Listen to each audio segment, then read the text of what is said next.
All right. I just had to make sure everything.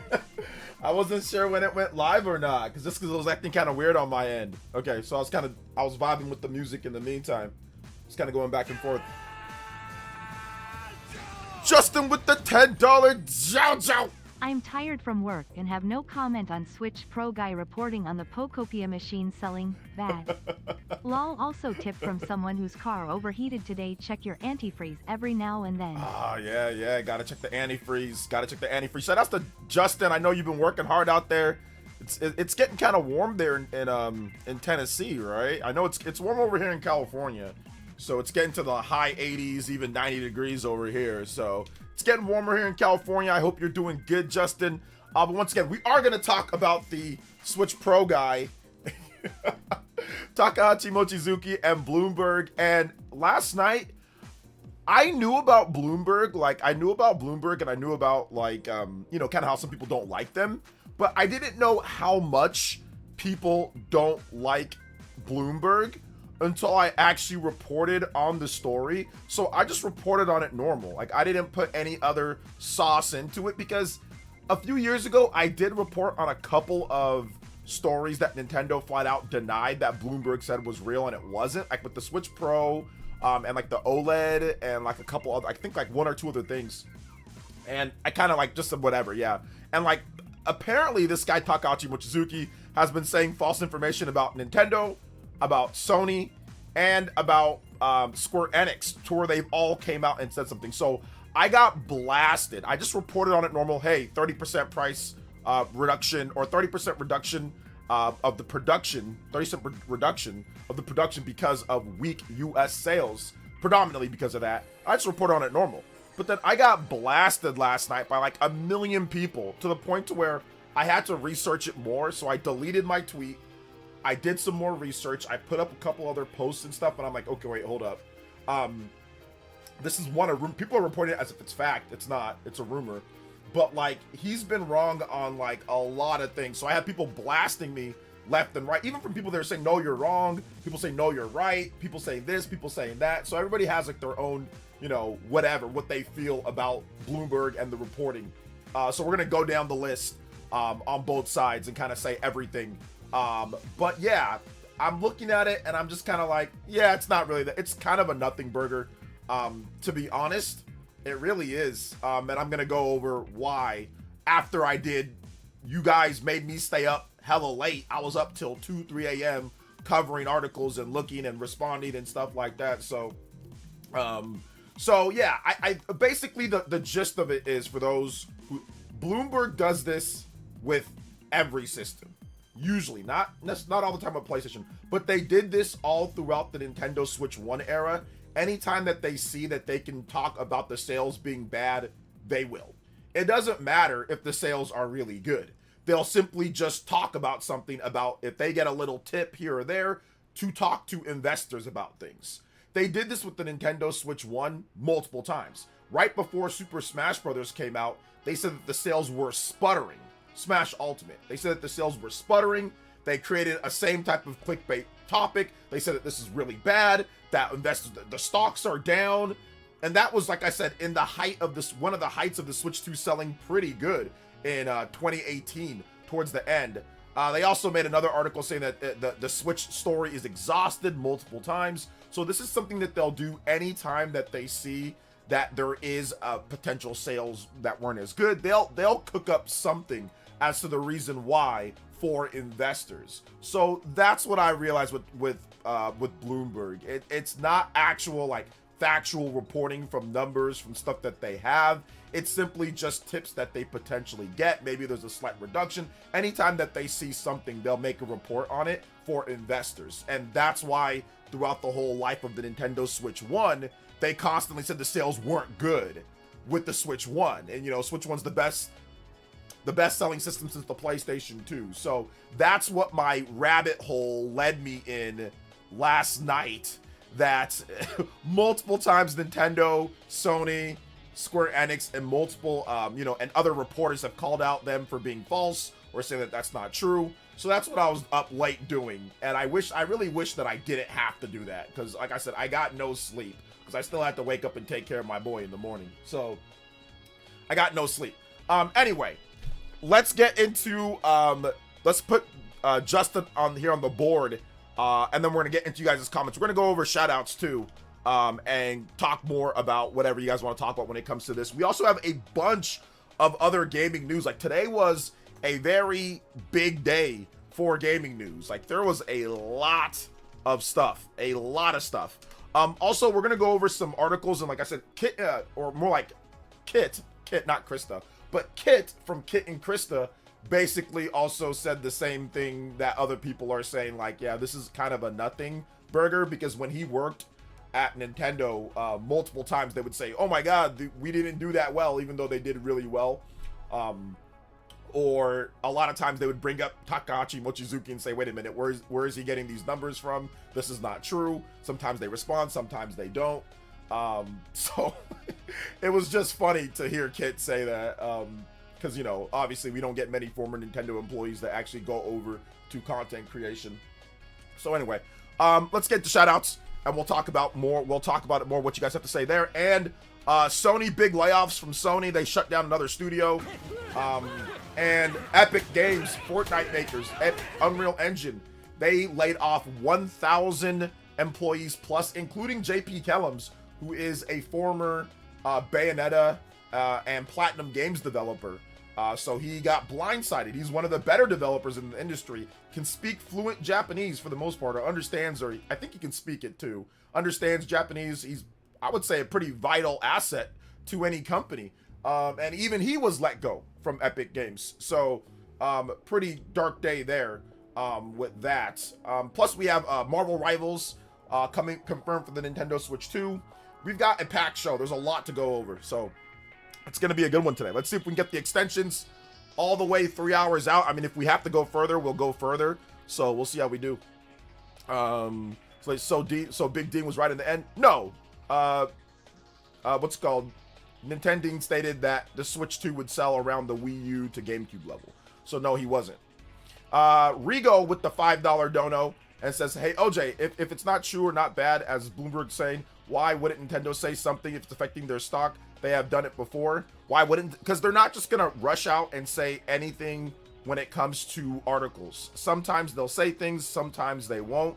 Affecting their stock, it doesn't matter. The damage is already done when it comes down to it. So even if you say that's not true, the stock isn't all of a sudden going to recover by 5 million points or recover by this many points. It's already done. They didn't even get a chance to respond. So it doesn't matter if they come out and say something or not, because the stock's not going to recover until another big game comes out, until the Mario movie comes out and they made like $1 billion on the Mario movie. Okay, now it's better. That's kind of how it goes. The same thing with the Switch 1, where Bloomberg would come out and state this or that about production lines or about Switch 2 sales. Oh my god, it's terrible. And then ultimately, like literally, one headline was Nintendo Switch sales are sputtering. They're sputtering out of control. This was like 2018, 2019. The sales were great. So this is something that Bloomberg just essentially does. And you can't respond to everything, because then people start thinking that if you don't respond to every single thing, then all of a sudden it's correct. And that's what Kit said. He said that sometimes they respond, sometimes they don't, but sometimes they're looking like, where are these numbers coming from? So you don't always respond to everything. It's kind of like me with and I know it's very different, but it's kind of like me with like people, like certain people that might say something. Sometimes I'll respond to what people tell me, sometimes I won't. Sometimes it's worth it, sometimes it's not. So I mean, I think that's kind of where it comes from there. But nothing's gonna get their stock back up if they come out and say something. Nothing's gonna do it. All you got to do is just wait for like the next big hit, or wait for the investors meeting and talk about how much better your sales were than your estimates, and then that will improve the stock or something, right? So it doesn't really matter at this point.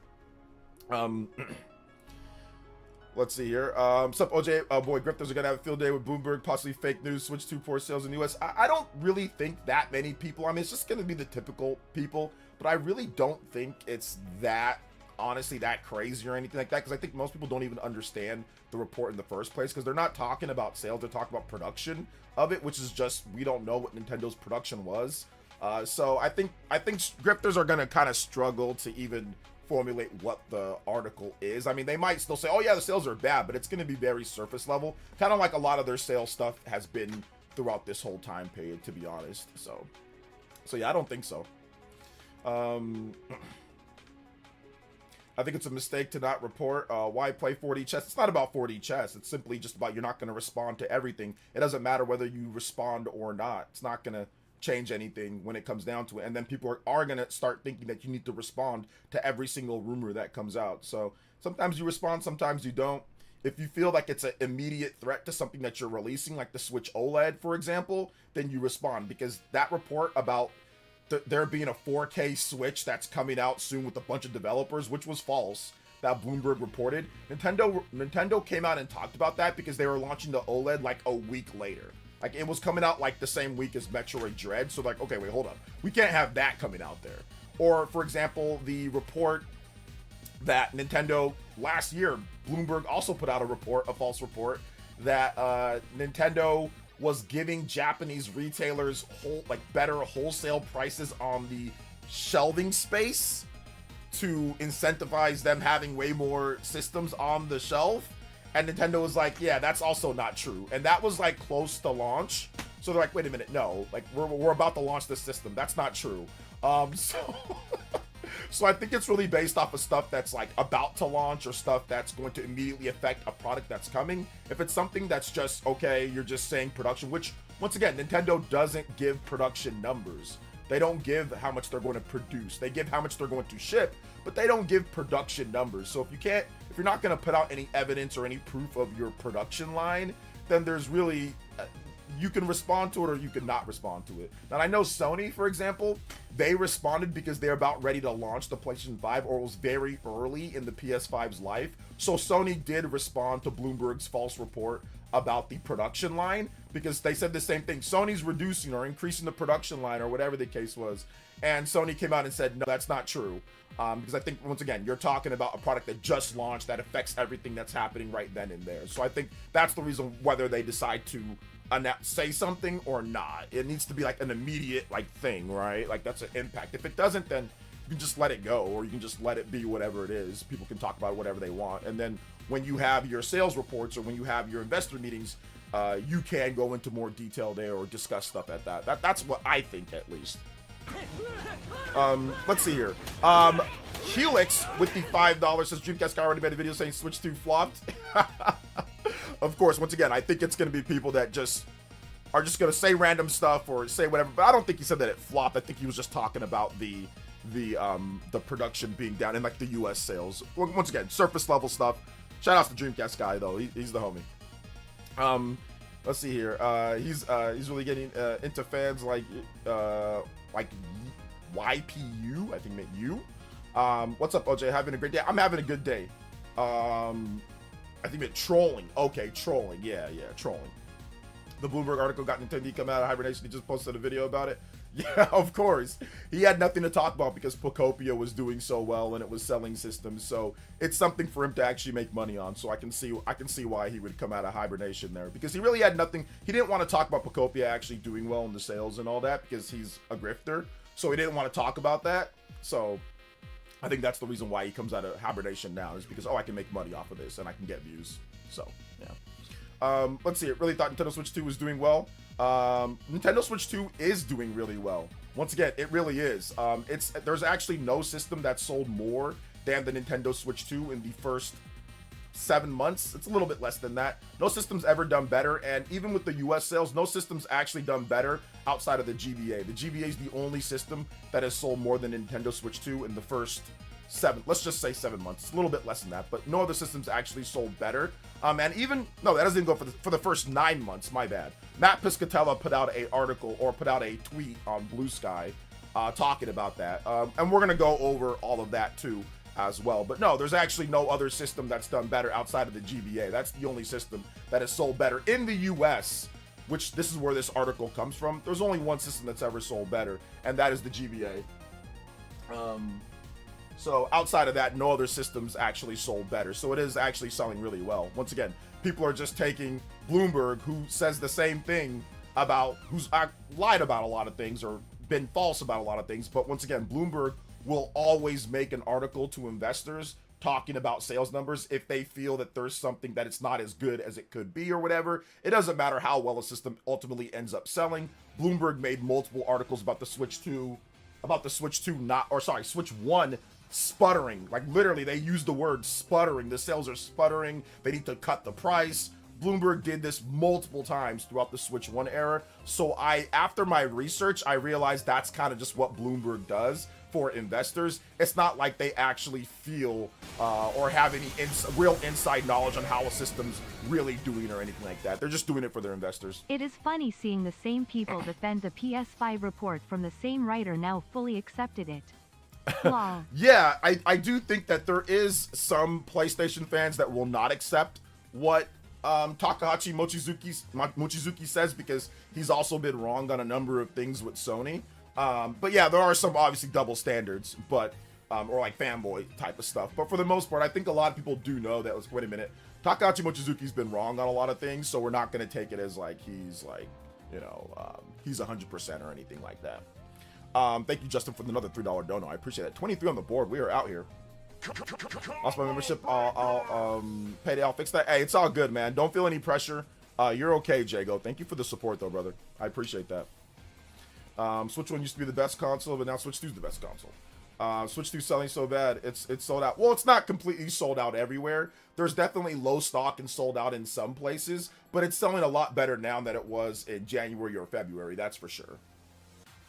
If they reduce 30%, doesn't the battery thing in the EU explain at least 15% so they can modify the next wave? There's probably some things that, once again, are more next level that Takahashi Mochizuki and Bloomberg don't know about when it comes to production. And Nintendo might have adjusted the production scale of what they're doing when it comes to that. So that could be, some of it could be true or not. But I just don't think, once again, like, there was a lot of nonsense and I would say fluff at the end of the article, and even just incorrect information. Like they said that Metroid Prime 4, which is a big, you know, popular franchise in the US, it's really not. And I don't think Nintendo was actually banking on Metroid Prime 4 to be a big holiday seller, because Metroid Prime 4 came out before after Black Friday. Their bigger sellers that they think are going to do better usually come out before or in the month of November, not in December. You know, that's why most games, the biggest games, come out in November for the holidays, so people are getting like stocking stuffers and things like that, like the Black Friday shopping period, right? So they said that Metroid Prime 4 did not sell 1 million units, which is not true. It did sell 1 million units. Nintendo confirmed that in February when their investor meeting came out and people were trying to say, oh, it's not selling, it didn't sell 1 million. And then Nintendo confirmed, yeah, it did sell 1 million for the first, you know, till that reporting period, the end of December 31st. So they also just completely botched that part of it, but they also were saying, oh my God, this is so bad. I mean, they do this, once again, they did the same thing with the Switch 1 multiple times, which we'll look at the headlines in just a bit. So like I said, that's the reason why I'm just kind of like, at first I reported like, oh man, there might be something here. But then I realized, wait a minute, as I dug deeper into it, and as I looked into what people were telling me, like showing me articles of, listen, man, like they did this with Switch 1. They've gotten so many things wrong. We've had other writers come out and say that, listen, like, you know, even former Bloomberg writer, I think Ty Kim, who's come out and said, they just say stuff, you know, so that's the problem that I see. If you're reporting on it fairly, at least, I mean, he's been wrong on too many things to sit there and just say he's right about everything. Like, he doesn't have a Nate the Hate track record. Let's just say that. Let's see here. Switch 1 isn't relevant in the article. No. I was talking about what they've said before. Like, in the Switch 1 era, they made multiple Switch 1 is selling bad articles. They did the same thing. Switch 1's the best-selling system since the PlayStation 2 and could be the best-selling system of all time. And multiple times throughout the Switch 1 era, they made articles saying Switch 1 isn't selling good. They revised their forecast. The sales are sputtering. What are they going to do? They need to cut the price. They need to do all this. Like, they've done that. They did that multiple times. Once again, I'll show you guys in just a bit. Yeah, they did that with the PS5 where they had to do that. I haven't seen a single Switch 2 sale. I haven't seen it on the shelves. So what, if you don't mind me asking, what area, without saying the city, what area are you in? Are you having trouble seeing it in your area? Oh, okay. Read the previous comment. Okay, I got you. Did you see the Pokemon Champions overview? I didn't see the full overview, but I did see the release date. So we'll probably watch the overview here. I was listening to Jeff Grubb, and he says that if he did cut thinks Nintendo did it before Pocopia's success. Well, in the article, they tried to say that it's through April, so that would be after Pocopia, but yeah, maybe that was the case. Hey, what's up, Clayton Morris? What's good, man? Welcome to the stream, brother. How you doing today? Good to see you here. Welcome, welcome. Sorry it took so long. Mochizuki article is so funny because it's a clear clickbait. The timing of the article, the data presented make it old news and not presentable as anything feasible. Yeah, once again, like they did talk about Pocopia in the article, but you have other analysts come out and say that Pocopia did help move a lot more systems, and it doesn't seem like the article, Takashi Mochizuki did not talk about that. He just talked about, oh, well, the success that they got from Pocopia when it comes to the sales itself, the sales numbers, not physical or hardware sales, because we don't know the hardware sales yet. So I think that once again, once we get to March and once Pocopia's success is factored in, then we can kind of see where Nintendo's at US sales wise and of course worldwide. So let's see, do they actually sell the most in the US? Obviously that'd be very different from the past 2 months where it seems like they're selling slightly less than the PS5. So we'll see. Like I said, we will see. Something tells me that it'll be just like Switch 1 where they did this the whole time. I don't remember how I reacted back in the Switch 1 era. I can't remember how I reacted outside of the 2 videos that I made where Nintendo came out and refuted what Takashi Mochizuki said about things. So yeah. Hey, what's up, party man? My day is good, dude. How are you? What's up, Lando? What's up, 777AZ OOG? And 299 in 2017 is now 398, and compared to 450, Switch 2's big upgrade. Let's look at power. Okay, yeah. I don't think anybody's saying that the Switch 2, at least most people aren't saying that the Switch 2's not worth that. Okay, yeah. Metroid Prime 4 sold combined on Switch 1 and Switch 2 1 million units. It wasn't one platform, it was just both combined. So that's why it didn't show up on their investor meeting. But Nintendo did confirm that it sold 1 million plus combined. Nintendo adjusting the production rumor. Oh no, Nintendo doomed. Sony closing studios. Oh my god, Sony's fixing PS5 will get less games. We are saved. The funny thing about that is that investors love when studios are closed because it potentially means more revenue or more profits for them, as now you're not paying all those employees. So that's the thing about like shutting down studios doesn't automatically mean that like your stocks are going to go down or something's bad. For investors, for the greedy and evil people out there that don't care about these people's jobs, what matters, oh, now they're making more money. Like when Bluepoint got shut down, oh, now they're going to make more money. Or when this studio gets, oh, now they're going to make more money. So investors always see it as, oh, that could be a good thing for me, because their profits are going to be higher now. Let's see, Nintendo is actually accusing Matt Piscatella of defending Nintendo, which is weird. I mean, once again, like everybody has their own narrative and own opinion of things. Obviously, Matt Piscatella actually has data and all that directly disputes what Nintendo has been pushing for almost going on a year now. So he's going to dispute anything. Once again, he's going to dispute that because he has an ego. Obviously, Nintendo has a really big ego. And he doesn't like being wrong. And he's been wrong about the Switch 2 so many times. It pisses him off because I think he actually thought that this was going to be a big money maker and business for him. And it's not been that. It's just not been that for him, right? He's been wrong about the sales so much. So I think the reason why he attacks Matt Piscatella, who has way more data than he'll ever have in his life, and knows way more about Switch 2 sales and about data and about the industry than he'll ever know, it's because it makes him look bad. It makes his random videos look bad. It makes him look like he doesn't know what he's talking about. And once again, he has an ego and he has a mental issue. So I think that's the reason. I think he has a severe mental issue that causes him to act the way that he acts. So I think that's the reason why he's probably attacking Matt Piscatella, somebody that actually has factual data. So yeah, there you go. Let's see here. Just the fact that the article says they're cutting production by 2 million in the quarter, there's only 7 days left in the quarter, makes the whole article make no sense. I think they're talking about for like the entirety of the quarter, so I don't think it's completely up to date right now. But the article doesn't really make too much sense because I don't think Nintendo would have anticipated to be like, let's say they have the production of 6 million in that first quarter. That makes no sense if they didn't revise their forecast up from last year in November. They kept the same at 19 million, so that would make no sense. If they're going to keep it the same at 19 million, why would they have a 6 million per quarter for a production to have 2 million units or to have multiple million units just sitting there? Because they were at 17 million for the end of or no, they were at 10 point something million when it comes to the end of the second, I think it was the second quarter. So they didn't revise it. They revised one time, but then they didn't revise the second time. They revised from 15 million to 19 million. So yeah, there you go. Shout outs to Justin with the California Smash. Let's go. For the love of whatever you believe, can we stop talking about Ninten Clown? I'm too tired today. Lol.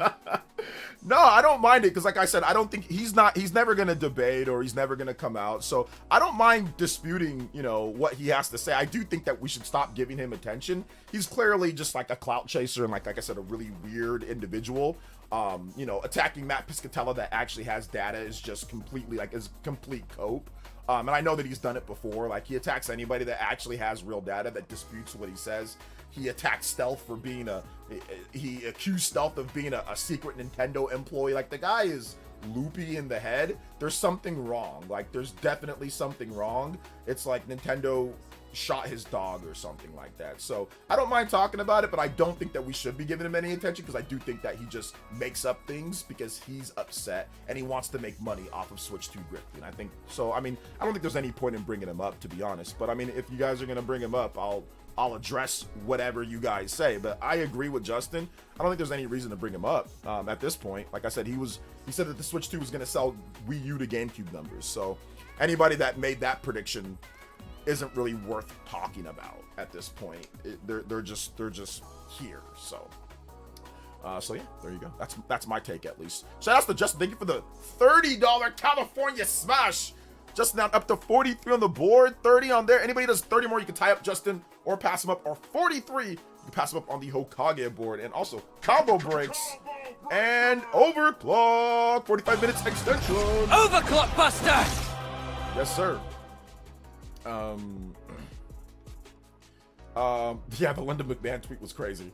What's up, Gaming Man? You're currently playing Pokemon Legends ZA. What are you currently playing? Xenoblade Chronicles X Definitive Edition, Nintendo Switch 2 edition. A lot of editions. So the only part he was correct. The article was about Switch 2 and Metro Prime didn't sell 1 million on Switch 2. Yes, but the thing about it though is that that's not how it was phrased, in my opinion, at least. Or he should have mentioned that they sold 1 million units total of Metroid Prime 4. That seems really weird to say, well, they didn't sell 1 million on this particular system, and then leave out that we have the total sales number. You know what I'm saying? So I think that is deceptive when it comes, in my opinion. That's fine if that's what he meant, but I still think that you should note that it did sell 1 million units plus on the board, or at least mention other games that actually did do really well. That was really Nintendo's bigger sellers, but I think the problem is that he referenced Metroid Prime 4 as some type of big US popular franchise, and it's not. No Metroid game has ever sold more than 3 million units, or no Metroid game has ever sold a lot more than 3 million units. Like, so that's the problem that I have with it just in general. He positioned it as like Nintendo thought that was going to be their big holiday seller, and that's just definitely not true. Nintendo's big holiday sellers were Donkey Kong Bonanza, Pokemon Legends ZA, and Mario Kart.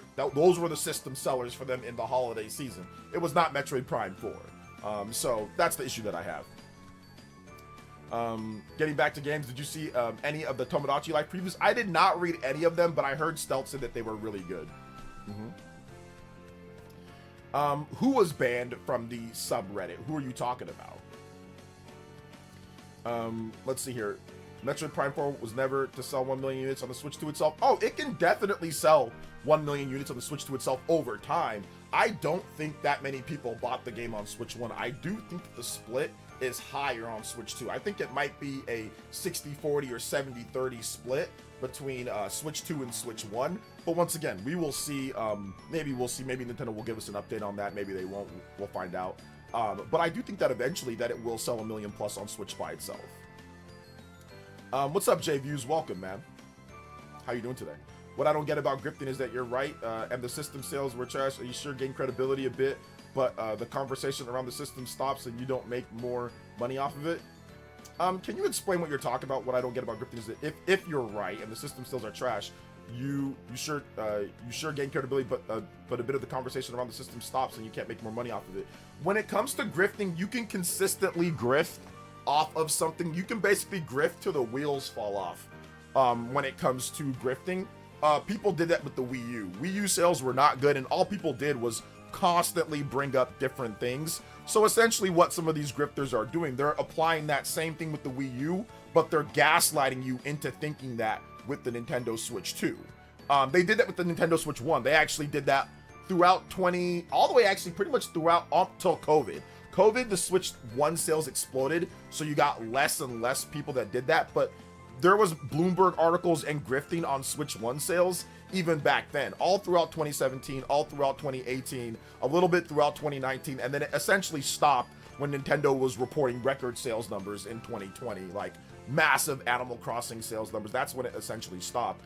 But yeah, people grifted for about 3 years, heading into calendar years, 2017, 2018, 2019, and then into 2020 is when it actually stopped, at least from content creators. Bloomberg still wrote articles and still said crazy things, but that's Bloomberg once again. They always say stuff that's half-truths and not right. So yeah, I would expect this to continue probably till the next 3D Mario or Zelda or Smash Brothers comes out, and it's like it absolutely kills it when it comes for the full quarter. Then people will be like, all right, whatever. They'll lay off a bit. But yeah, that's kind of how I see it. I just think that he wasn't talking about Switch 1. He wasn't talking about it. But I see what you're saying. As an employee of Bloomberg, it's his duty to report super clear. Yeah, once again, I think he didn't know that it sold 1 million units. I'm gonna go off of that because, in my opinion, if you're gonna talk about Metroid Prime 4, you got to talk about the total sales of Metroid Prime 4. I don't think that you split it or you split it like that. And if you are doing that, then once again, that's disingenuous. That's a disingenuous take then. Let's see here. Let's see. Someone check to see if that guy started buying Nintendo stock. Which guy? Which guy are you talking about, Antonio? You're a good guy and an awesome YouTuber. I enjoy talking to your fan base. Human, very active. You show love and support. Thank you, Corey. I appreciate that. I appreciate you being here. Hey, what's up, Figure Drawing? What's up, Kinesis $2 Dono says, I knew Switch 2 news was too positive as of late. The timing is interesting for sure. Pocopia was doing really well and all that. So, I mean, I think that the people, if there was anybody who kind of wanted Nintendo stock to go down for whatever reason, then they did a good job of doing that. Not that I really care about stock, or I don't really report it. I don't really care. It doesn't really matter because it goes up and down. And it's going to go up when the Mario movie comes out. It's going to go back down later when Furukawa farts and the Switch 2 production goes down by 50,000 units or something like that. I don't know. It's silly in my opinion. But once again, like I said, we will see. Switch 1, we have the same thing that people were trying to do and people were trying to say, and ultimately ended up being a lot of crock with Switch 1. And it seems like it's even doing the same thing here. We're gonna go to Twitter and I'm gonna show you guys some of the stuff that I'm talking about here.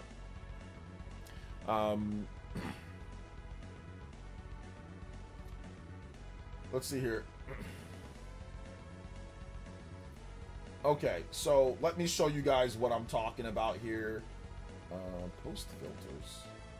Okay. Wait, hold up. Most liked? What's my most liked post? I didn't know. Most liked? That's not my most liked. Anyway. Okay. Latest. Okay. Oh. So, here is what Matt Piscatella said on this, which is what, some of the grifters don't want to talk about or don't want to reference, was this right here.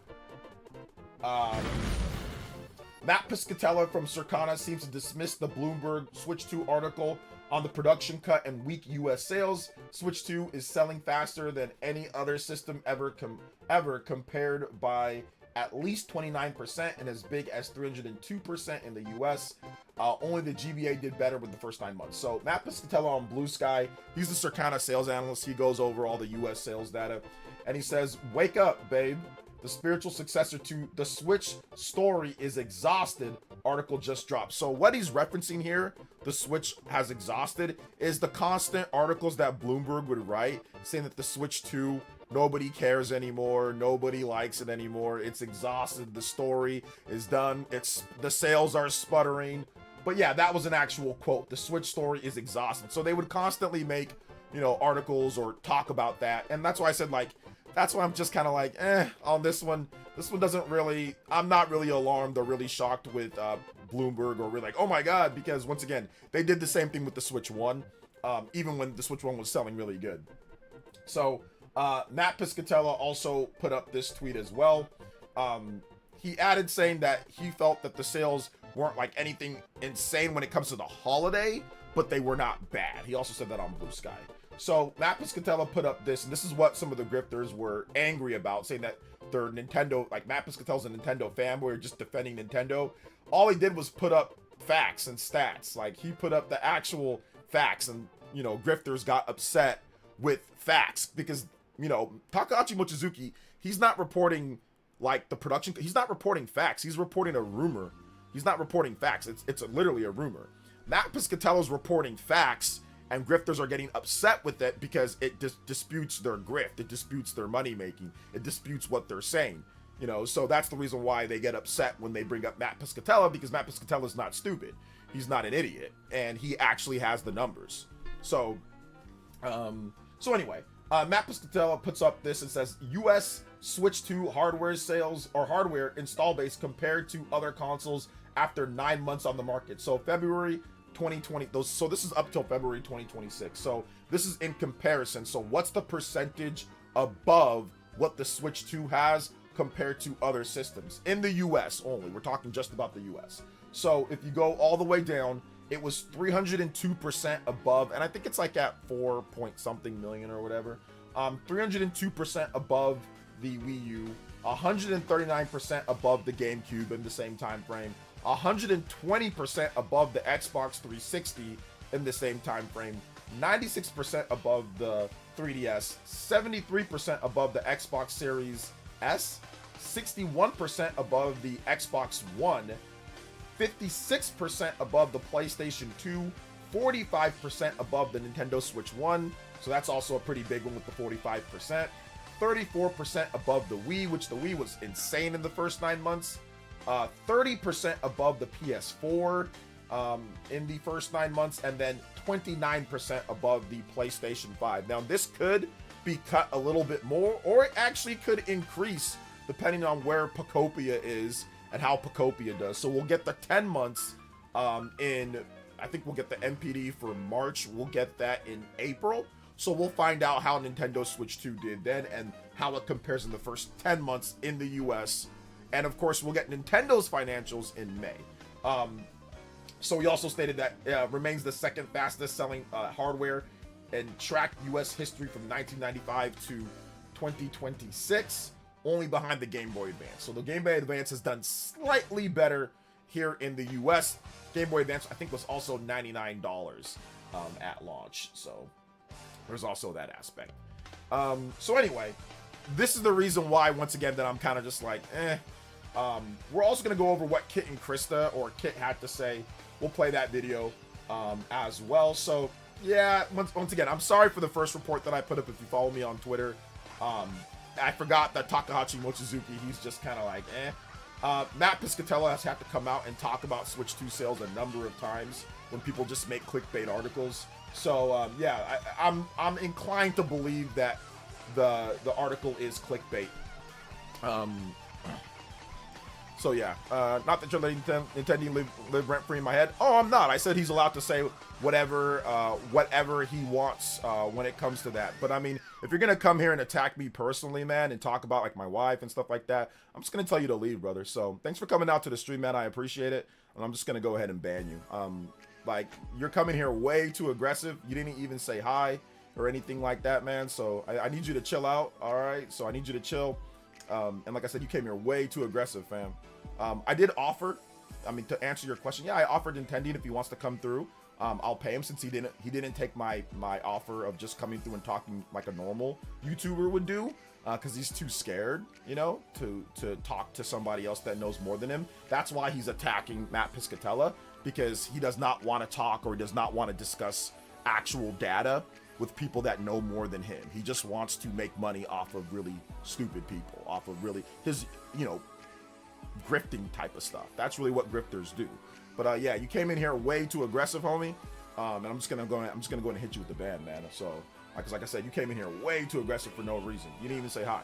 So yeah. And like I said, don't worry about what I'm talking to with other content creators or payments or anything like that for appearances and all that. That's not. I mean, that don't really matter. What are you getting upset with that for? And like I said, there ain't no reason to bring up like my wife or my kids. They got nothing to do with what we're talking about here. So relax. Go worry about yourself. Go worry about your own family and what you got to do. And yeah, don't come in here aggressive like that. I'll just ban you every time. So if you come in with the sock account, I'll ban your second. I'll ban your other sock account. You know. So chill. All right. Chill. Okay. Moving on.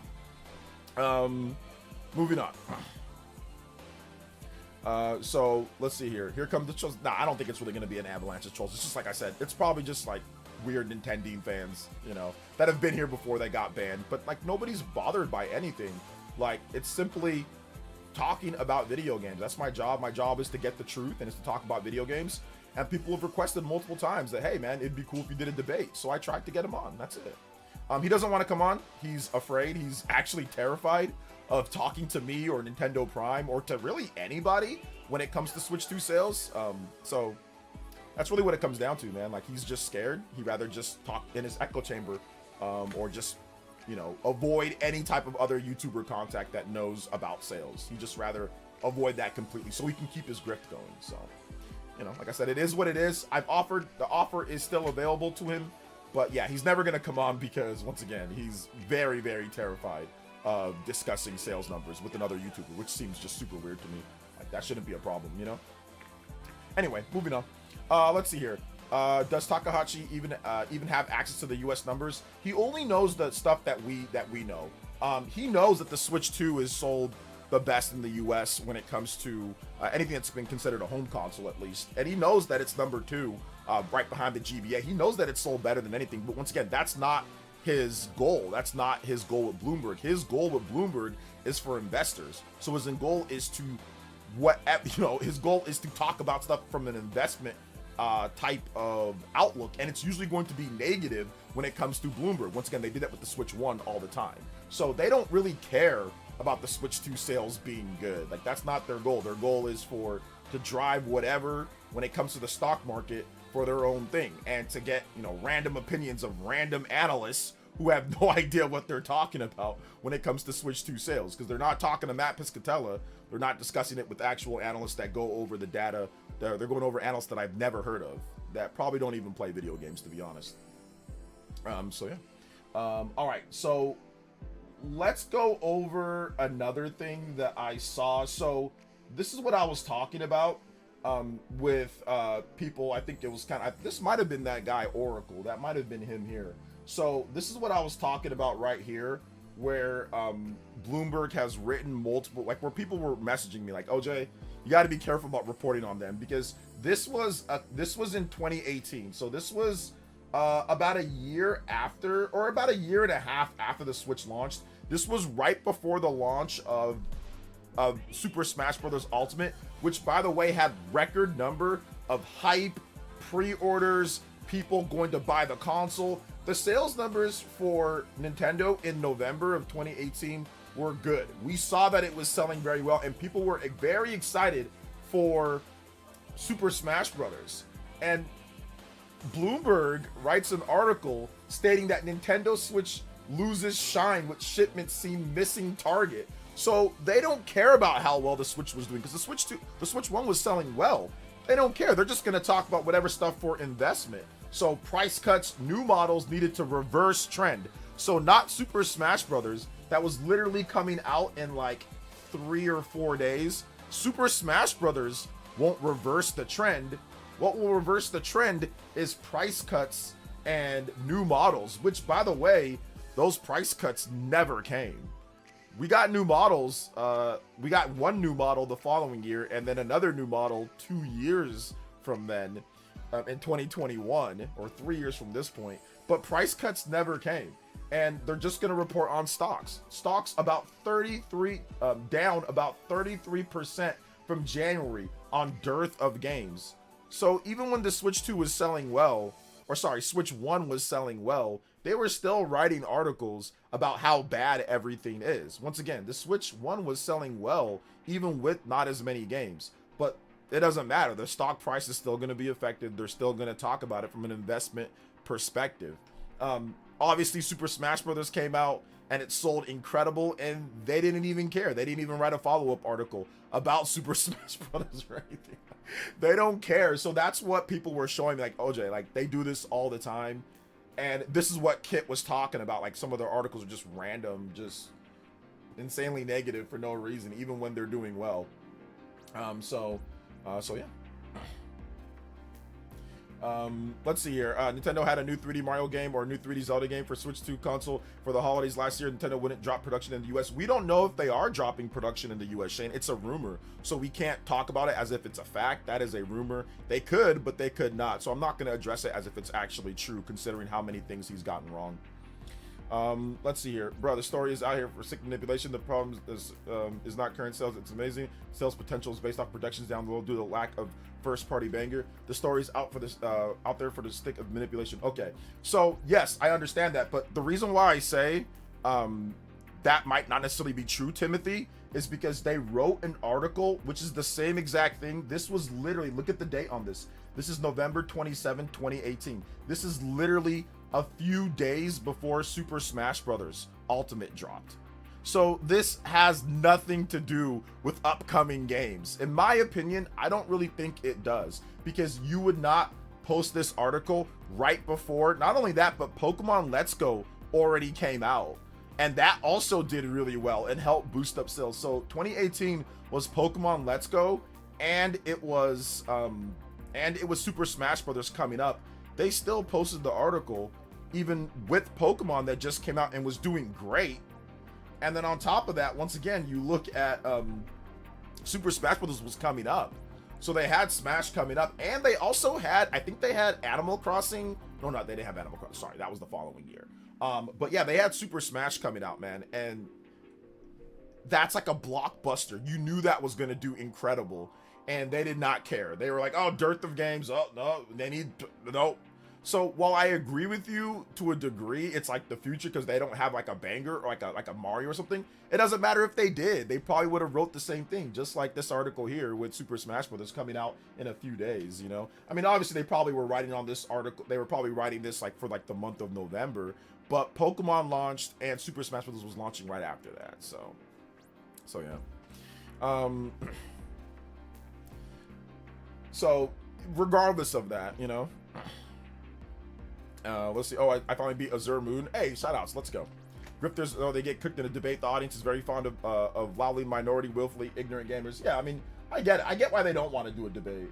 So I also want to go over a couple of the other things that I put here. So this is essentially the litany of problems that we've seen with and why I had to report on all this, because once again, I don't think I reported on all of these stories, but this is the problem that people were pointing out to me with him. Once again, he might be right. I'm not saying that he's not, like, there might not be some truth to it, but I think the problem is that, like, I don't think we can take it as fact. I'm 100%. So this is the problem that people talk about when it comes to his writing and just being incorrect. So Nintendo actually had to come out and deny the Bloomberg report from Takashi Mochizuki about a 4K Switch system. Now remember, this was on September 30th. Okay, so Nintendo had the OLED that was launching, I think, like the following week or so because of Metroid Dread. So Nintendo came out and denied this one because they had a product that was launching. So they obviously want people to buy the OLED. But if you know that there's going to be a 4K Switch, why would you buy the OLED, you know? So I think that was going to affect their sales. So they're like immediately affect their sales. So they came out and denied it. So that was a false thing. And obviously there was never a 4K Switch. So here's another one where they talked about production numbers being changed. So Sony had to come out. This was right before the launch of the PlayStation 5 on September 15th, 2020. So September, October, November. So about a month or so before the PS5 launched. A little bit over a month, or 2 months before the PS5 launched.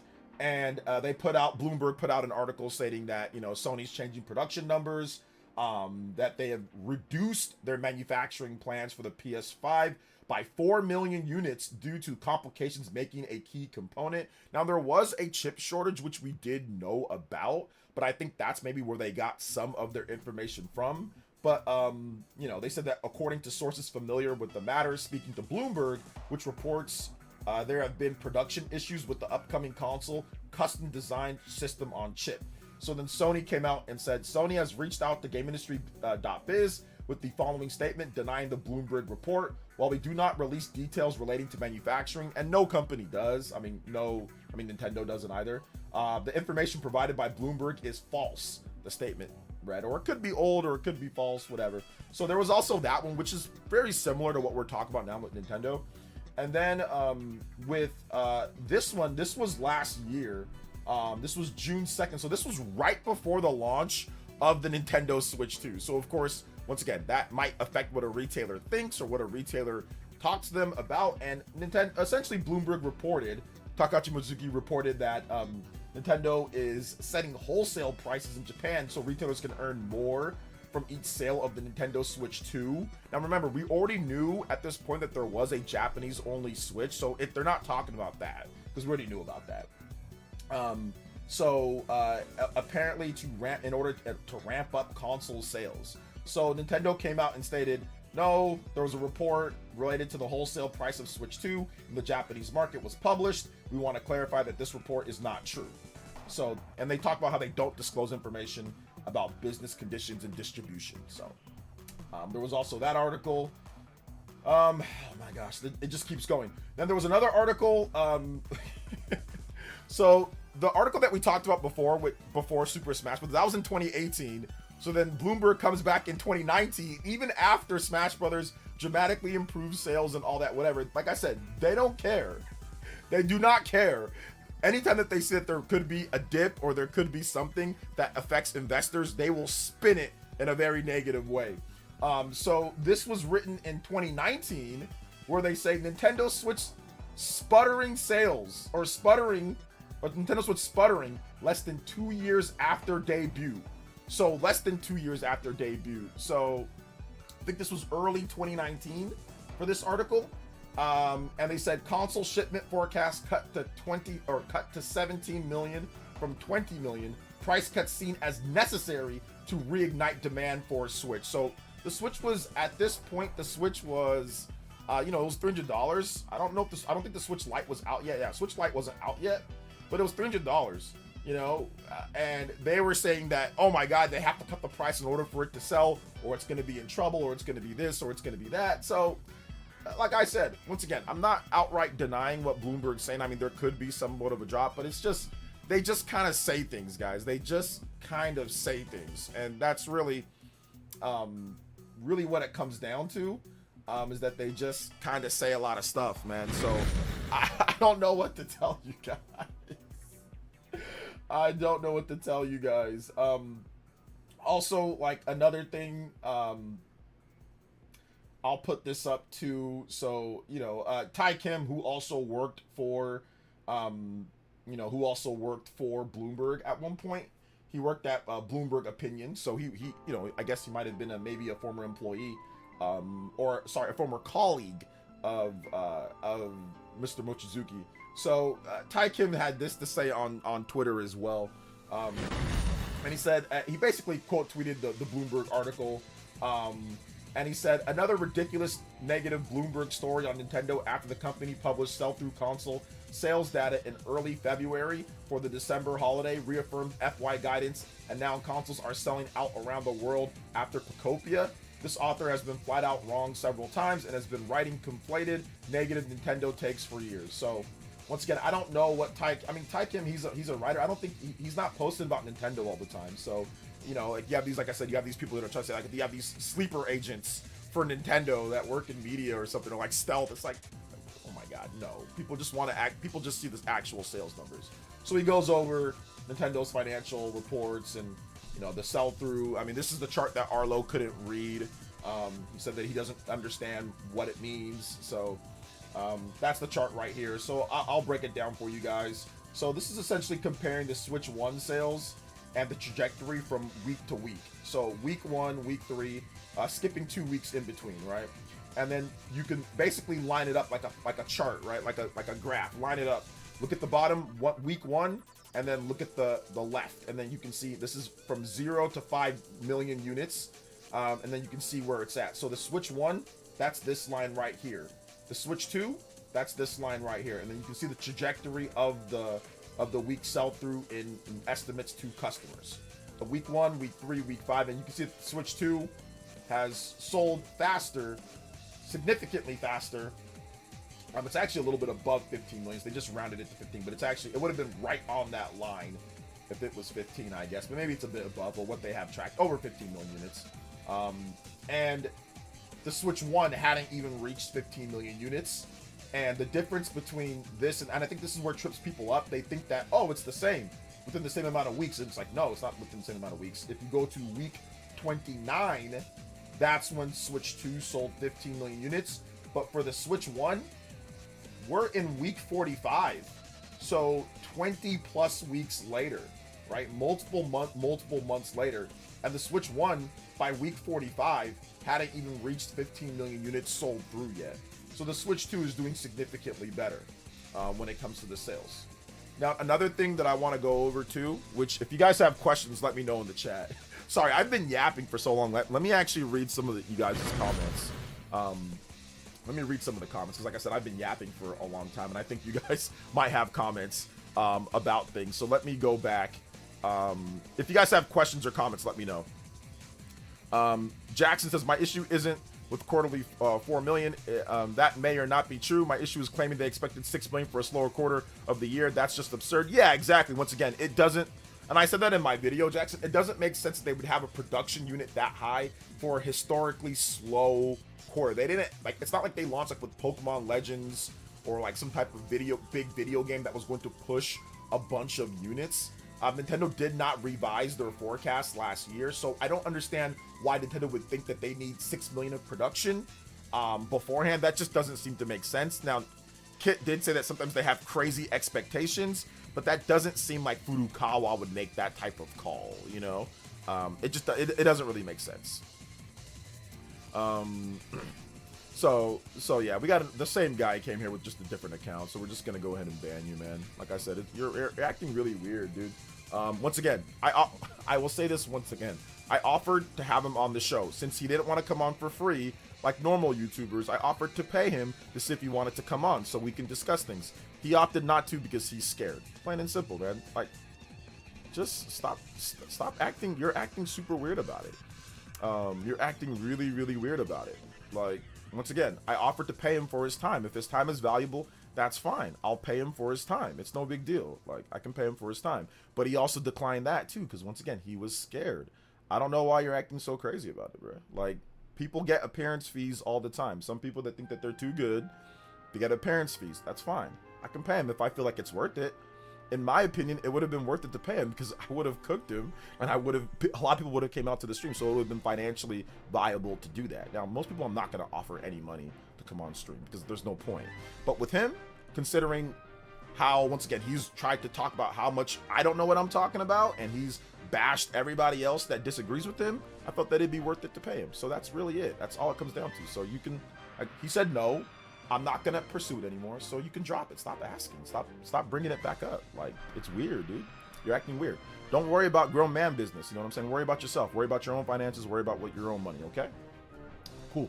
And that's the last time that I'll just stop coming here with new accounts, bro. If you come here with another account like that, I'm gonna go to YouTube and I'm gonna get you just like super banned for, once again, for harassment. So it's like, stop coming to my stream, bro. Or stop trolling. You can come to the stream with another account, but stop like constantly stop harassing me about it, bro. Like, it's not that big of a deal. All right, let's see. I went to Retro Game Store today and I bought a Game Boy Color Tasmania for the Game Boy and Freedom Wars. All right, shout outs, man. Like, the people are putting more stock in rumor than a written rage bait than facts. I mean, listen, it's not that there's a financial gain for him to do that. That's the reason why he's doing it. Not because he actually wants to be logical and go over all the information. He's not doing it because he wants to be fair or he wants to be partial. He's doing it because he can make money off of it, and he has a mental issue. So, that's that. Sub chat, what's up, man? Welcome. Let's see. Was the Bloomberg article true? Seemed a bit disingenuous. Well, we already went over all the stuff already, so I don't know if it's true. Was it disingenuous? Yes, there were multiple things in there that were off, but I do think that it's a little bit disingenuous. Yes. But I don't think that the article is based off of actually how good the Switch 2 will sell in the future or how good it will sell. It was simply a investor piece for what they think right now and a potential, not what it's going to be or not how it's doing. So I think that's really what it comes down to. But yeah, a bit disingenuous in that respect, yes. So yeah. Let's see here. Quiet line with the $10 dono says, is Nintendo doomed again? I think they're fine. Yeah, pretty much. That's what some people are saying, but no, they'll be fine once again. We'll get the numbers in May. Or no, sorry. Yeah, May. We'll get the numbers in May. We'll get the numbers for the MPD for US in March. So we'll see that. So yeah, we will see that then. Hey, what's up, man? Welcome. Shout out to Solid Jacob with the 89 months. Thank you for the big 10 too. Yo, combo breaks. 1 hour, Noah and Mio. Let's go, baby. Shout outs, guys. I appreciate that. Let's go.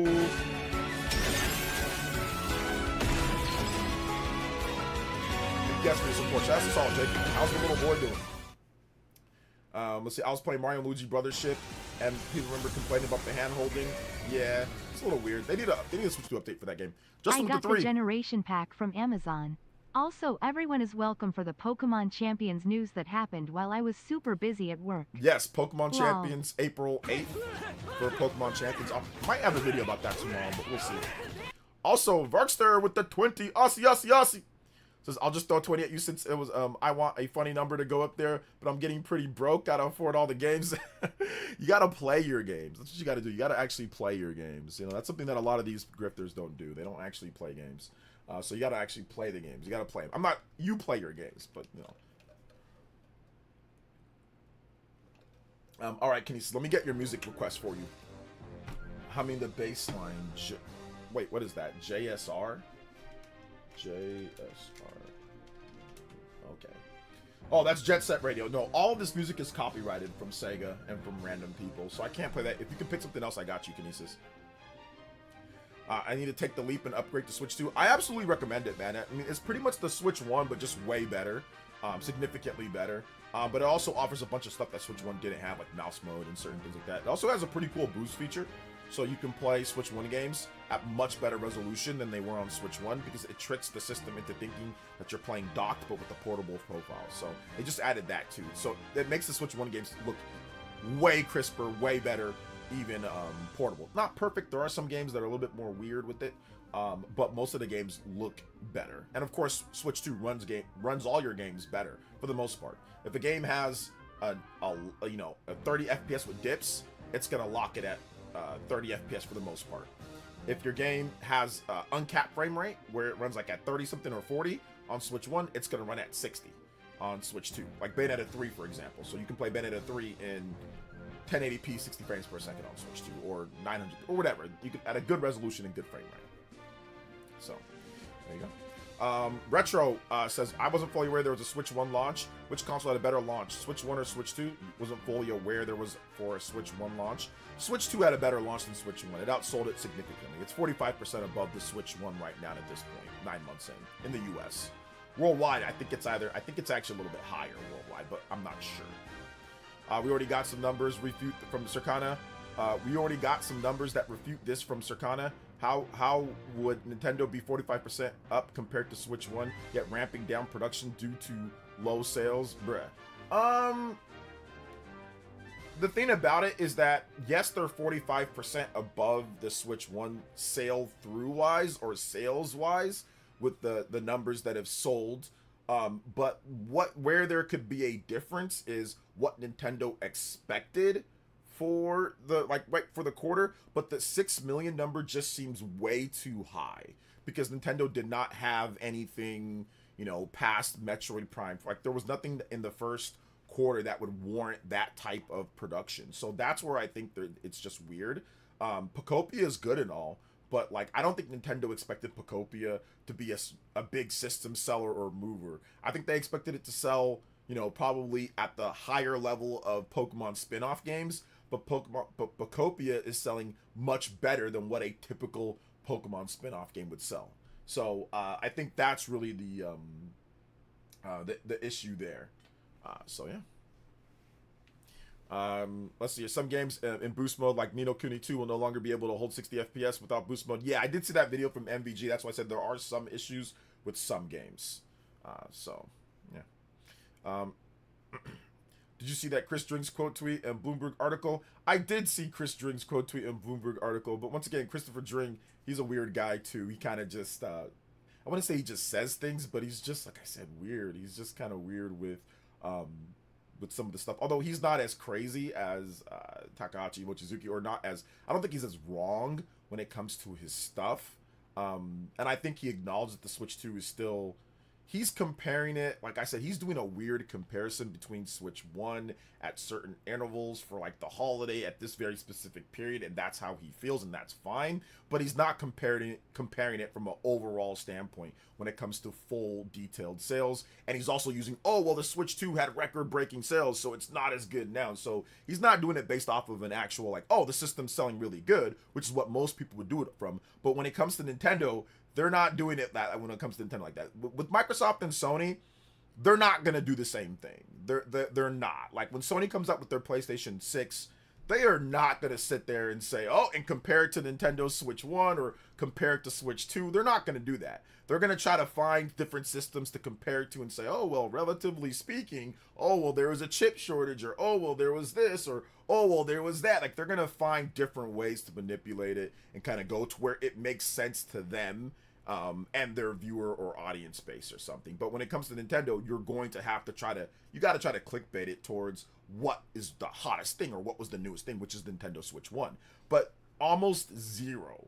I can't recall a single time period where analysts pit the sales of, you know, the PS4 or the PS3 against the PlayStation 2. Like nobody that I recall did that.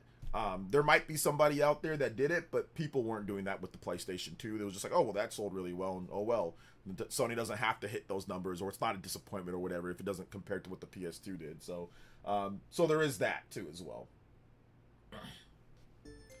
I read the whole Bloomberg article today, or what these experts forget is Nintendo still has the direct to come out and sales will explode.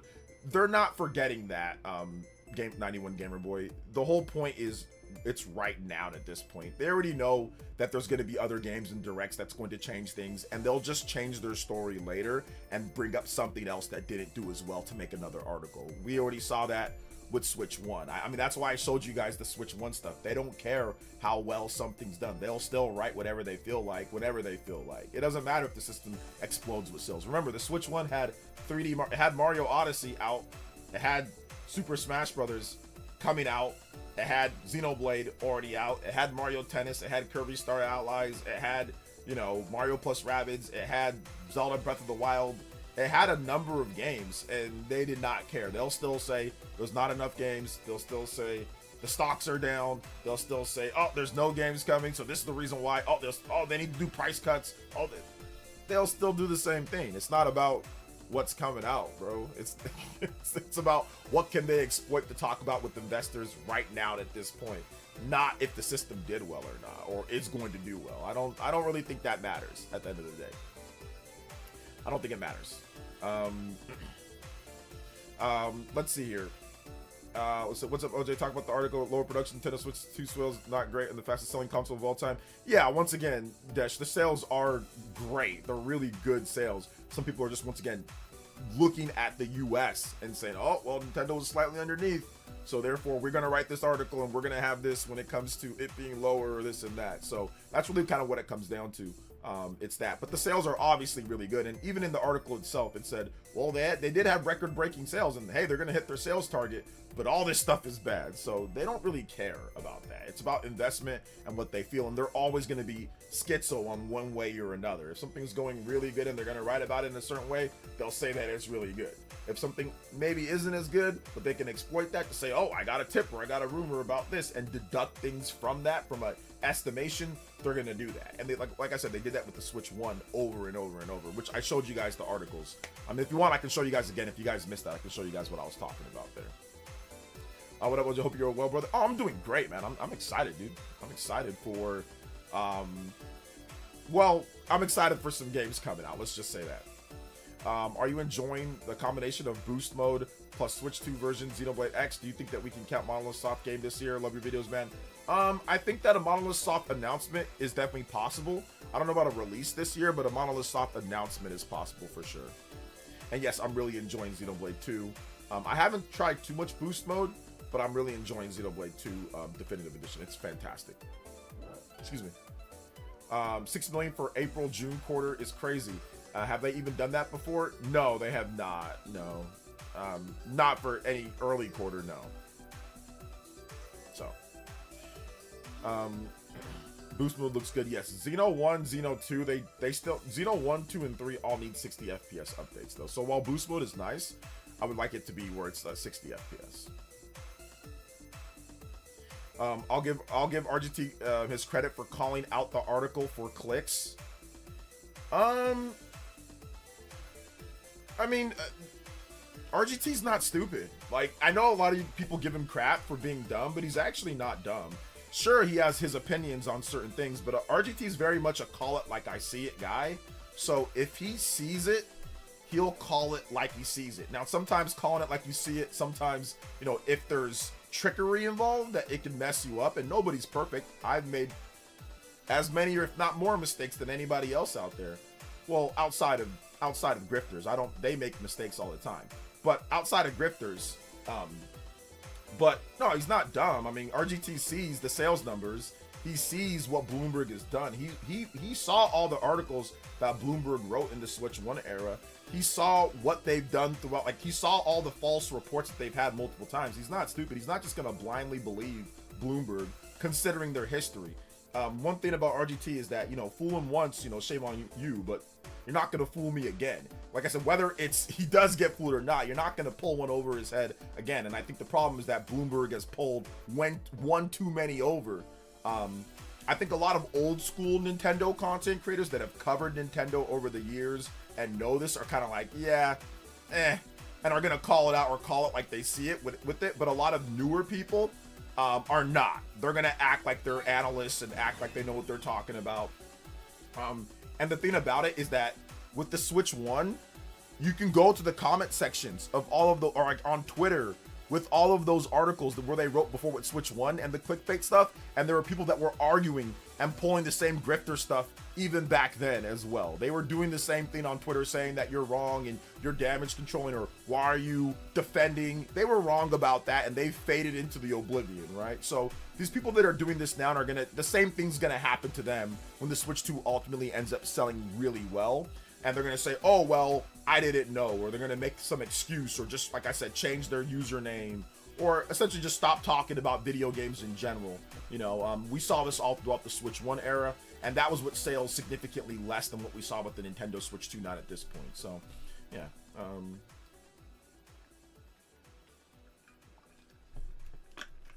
Let's see here. I think they failed to mention that even that Switch 2 doesn't hit sales target number, they have to acknowledge that the U.S. is currently going through record economic crisis at the moment. Well, they're going to hit their numbers, so it doesn't really matter, Kel, because they're going to hit their number. I mean, all they needed was they needed less than 17, 18. They needed less than 2 million units. They sold 17.3, I think 6 or 37 million by the end of December. They were targeting 19 million, so they needed less than 2 million units, right, to hit they wanted to ship 19 million units or sell to retailers 19 million. They were at 17.3, so I mean, it's less than 2 million units. So so I see them hitting that. Like, all you need was like 1 point something billion for like 3 months. We already know that in Japan, like, it's been selling like crazy. So and here in the US, it's definitely upticked with Pocopia. I think Pocopia was a big push. With Pocopia, I wouldn't be surprised if Nintendo did about maybe like 2 point something to 3 million for the quarter. So maybe they're probably like around like 20 point something million, or like around like high 19 millions by the end of March. So we'll see though. My audio's really low tonight. Is my audio really low tonight, guys? Let me know in the chat. Is my audio really low? Let me double check. I didn't feel like my audio is low. I can boost it up just a little bit. It's at 70 on my internal mic, so I can boost it up just a bit there. I can also reduce the volume on here to 6.5 and increase my decimal to 8.8. Shout outs to Brotendo Shillington with the $20 dono. Says most of the people complaining have no plans to buy Switch 2 anyway if the comments under anti-Nintendo videos are to be believed, and that's fine of course, but it's approaching South Park hybrid car episodes of smugness. I think a lot of these people actually are going to buy the Nintendo Switch 2 or have already bought it. There are people that are just trolls just to be trolls. So I think that there are going to be actually a lot of people who do end up buying the system once they get what they want, which is like a new Mario or new Zelda or new Smash Brothers or something like that. So no, it's just the same rotating number of people. To be honest, it's not really like a ton of people. It's just the same rotating number of people with different accounts, bots and things like that. It's not really actual real people like 24/7. Thank you, Brotendo. So thank you for the $20 dono. That does get us to the platinum. Let's go ahead and get that notification going too. Let's go. Limit break. Yeah, they're already past 1 million units in Japan by itself. Just add up the numbers from January and February. They're already past 1 million units, you know, and a bit of March here. So, yeah, they would only need 17, 18, that'd be 18. So they would only need the rest of between the US and Europe to sell about 700,000 units to hit the 19 million unit goal. So I think the more interesting thing is going to be if, like, how they do in the US. Do they actually, you know, win the Circana sales for the US in March? So we'll see if they do or not with that. Let's see here. We didn't hear anything for the dono. You didn't hear anything for this? You didn't hear that? Let's see here. Yeah, it's kind of low. I thought I was the only one that noticed. Okay, maybe for some places it's a little bit low. I'm not sure what happened. What's up, the game Double M? Welcome, man. How are you doing today? Let's see here. Oh, I 100% agree with you. I hit their numbers. I'm just saying, even if they in the US they rapid economic climate, the Switch 2 still flying off store shelves. I mean, yeah. Once again, like I said, we have to see for like the rest of the year. I think, like I said, I think the interesting thing is going to be the adjustment. Is going to be what people do and what they say and how they'll try to spin it when Xbox and PlayStation come out with their next systems and they're not selling 17 million units in 6 months or whatever. Trust me, there's going to be a whole new level of spin on why. There's going to be excuses. There's going to be this. There's going to be that. I mean, it's not going to be the same level when it comes down to it. And that's fine. I mean, I'm going to call it out. I mean, that's fine, though. For those who watched RGT's video, because I don't want to take views from him right now, and I'll see if I can check out the video later. What did he say in the video specifically? You don't have to quote it, but if you can just give me a general breakdown what he had to say, I think that would be good.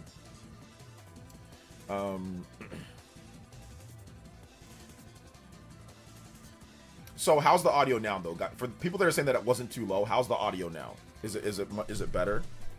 I can also do a better job of actually speaking into my mic, like facing my mic and speaking it. Switch 2 is out of stock besides Amazon. Well, I mean, it's in stock in places. Like, I can find it here, like, at Target. I can find it at Walmart. It's just, like, in low stock some places. Some places it's higher stock, so, yeah. Kiwi Talk says, the Bloomberg article sounds like BS to me. I mean, it could be. Like we talked about before. The thing about it is, like, there could have been, like, a slight reduction in like production costs, but it just seems weird Nintendo would put 6 million units from, you know, for the production of now until March, or 6 million units from like April till June. Like, I don't think that they would produce that many units in usually slower quarters without like a new 3D Mario or without like a new big Zelda game coming out. And I don't think they anticipated Pokemon Pocopia being some type of crazy seller. So, yeah, it's kind of hard to believe that it was that high. It was kind of hard to believe Since Partyman has Smash Bros. Legends, if I can predict the Kirby game name spin-off or main game, can I get a shout-out in the video of you talking about it? The name is Kirby Pop Star Panic. Kirby Pop Star Panic. Okay. I'll definitely give you a shout-out, Justin. I mean, I'll give you a shout out, and I'll also record on screen camera, so we'll have the double Kirby behind me, you know. So Nintendo will eventually raise the price of the Switch 2 console due to high demand. AI data centers, people want Switch 2 console. People need to buy Switch 2 console now. We'll see if they do. We don't know if they are. It seems like Nintendo is trying to not raise the price of the Switch 2 console and might just eat some of the losses on that. So we'll see if they do. I mean, maybe they'll raise the price in Japan a little bit to like maybe, I think it's like $324, but maybe they'll raise that to like $350 in Japan. Or maybe they'll just get rid of the $450 Switch and just have only like a bundled Switch, like with Mario Kart or with the game. They could do that, but yeah, we'll see. I'm not so sure. I am not so sure. Let's see. So Subox says, I don't know if I missed it. Is the sales really down? No, we don't know the sales numbers right now. The sales numbers are pretty much the fastest that Nintendo's ever, fastest that any system's ever had outside of the GBA. They're talking about production. They're not talking about shipments or sales numbers. They're talking about the production of the Switch 2, which once again, Nintendo's never going to give us production numbers. We do not know. So the sales are fine. The sales are really good, actually, which Matt Piscatella broke down. The sales are really good here in the US and worldwide. Oh, there's only one other system that's sold better. That's the GBA. So no, the sales are fine. The sales are better than fine. They're really good, actually. Console wars taking up arms. The article is questionable, but even if it's true, who cares? How does it really affect you personally? Basically, was basically the video in a summary. Okay, yeah. Yeah, pretty much. I mean, the only thing that I would say is that sales effect is like what developers want to make their, games on. The better the system sells, the better the system sells, the more you'll get. So if you have grifters that are saying the system's not selling and it's this and that, obviously they're trying to manipulate, right? Just a little bit, because the sales are good, or they're actually incredible, to be honest. But that would be like what, in the general grand scheme of things, how sales affect the gamers. If a system doesn't sell well, you're probably not going to get as many games. If a system sells well, you're going to get more games. Now, Nintendo being a system that makes a dedicated, built for this particular system, closed box device, and does not have like the same amount of power as Xbox or PlayStation, you have to have great sales in order to continue to get games. Now, if Nintendo just made an x86 box and just bent over and did whatever Microsoft and Sony does, then I mean, yeah, they'd probably get games if the sales weren't as good, because it's just the same thing. If it's an easy port, and the sales won't be as high, but you're not going to make as much money that way either, too, if the sales are not good. I mean, if you get games, that's great. So Nintendo obviously needed to do a hybrid system, because their portables sell a lot, but their home consoles sometimes don't sell as much. So they needed to do a hybrid to join those two together. But essentially, if Nintendo Switch 2 didn't sell, you wouldn't see all the games getting announced for it. You'd see a lot of cancellations of games. You wouldn't see developers wanting to make games for it. If the Switch 2 wasn't selling well, would we get the Marvel Rivals announcement? Probably not. Would we get Final Fantasy coming to the Switch 2? Probably not. Or there'd be like one Final Fantasy game that they maybe anticipated, and then they might have just canceled Final Fantasy, 7 Rebirth, or they could have canceled stuff, right? So I think that's where sales affect the gamer. But yeah, right now, talking about production costs and the production and how much they had and this US sales, and that's stupid to even, like, that doesn't affect you at all. It's still going to keep selling. It's selling more than every other system that we've gotten outside of the GBA. So talking about this, that doesn't really affect you. Who cares? You know what I'm saying? So RGT's right in that sense, OJ, did you read the article about the PC handheld company? Neo says that they can't keep making high-end and PC handhelds. Yeah, I did read that. I was about to put out a tweet, but I want to wait for more information before I actually tweet about it more. So, Switch 2 is doomed. Honestly, it's going to be likely the history repeating itself. Yeah. Aren't they changing system design anyway, so that won't impact production? They are making apparently, they're making a battery pack Switch 2 to comply with the EU. So, I mean, yeah, maybe they might slightly alter production because of that. You don't want to make a bunch of systems and then say, oh, well, we can't have these systems. We're going to make battery packs, Switch 2. So that could also be a reason why production was altered. But once again, we have no way of knowing, you know. There's no proof. Let's see, Switch 2 wasn't selling. There wouldn't be rumors of GTA 6 possibly getting the Switch 2 version. I mean, there still could be, but once again, yeah, like, we would definitely get less games and less excitement from developers. Switch 2 selling well helps to continue developers make games for the system. Because once again, it is a different system. It's not the same as, you know, Microsoft and Sony, so you have to have good sales. So, for example, the Wii U sold really bad, so therefore developers did not want to make games on the Wii U. On top of the architecture not being what they like either, certain quirks with the system. So that's one thing where, you know, there was that. Same thing goes like for the 3DS. The 3DS never really lit the world on fire when it comes to sales. So a lot of developers were just like, we'll just do mobile instead. You know, we'll just do mobile gaming instead of 3DS. But with the Switch 1, they were caught off guard because it sold so well. Investors started asking them, like EA, for example, why aren't you putting more games on there? Investors never ask EA, you know, like in any serious capacity, like what's going on with 3DS or what's going on with the Wii U, what's going, you know, like why aren't you putting out more there? Because those systems were not selling to the level that the Switch 1 sold. So the fact that the Switch 1 sold so well actually got investors to put heat on EA and even some of these other companies to get their ports out. So a lot of developers were caught off guard, didn't think it was going to sell well, and a lot of them even said that themselves. So then they had to start porting stuff late. Bandai Namco came out and said that, yeah, we didn't think it was going to do well. Heck, the Pokemon Company even said that. One of the heads of the Pokemon Company even said that. So it was a bit of a late start with the Switch 1, you know?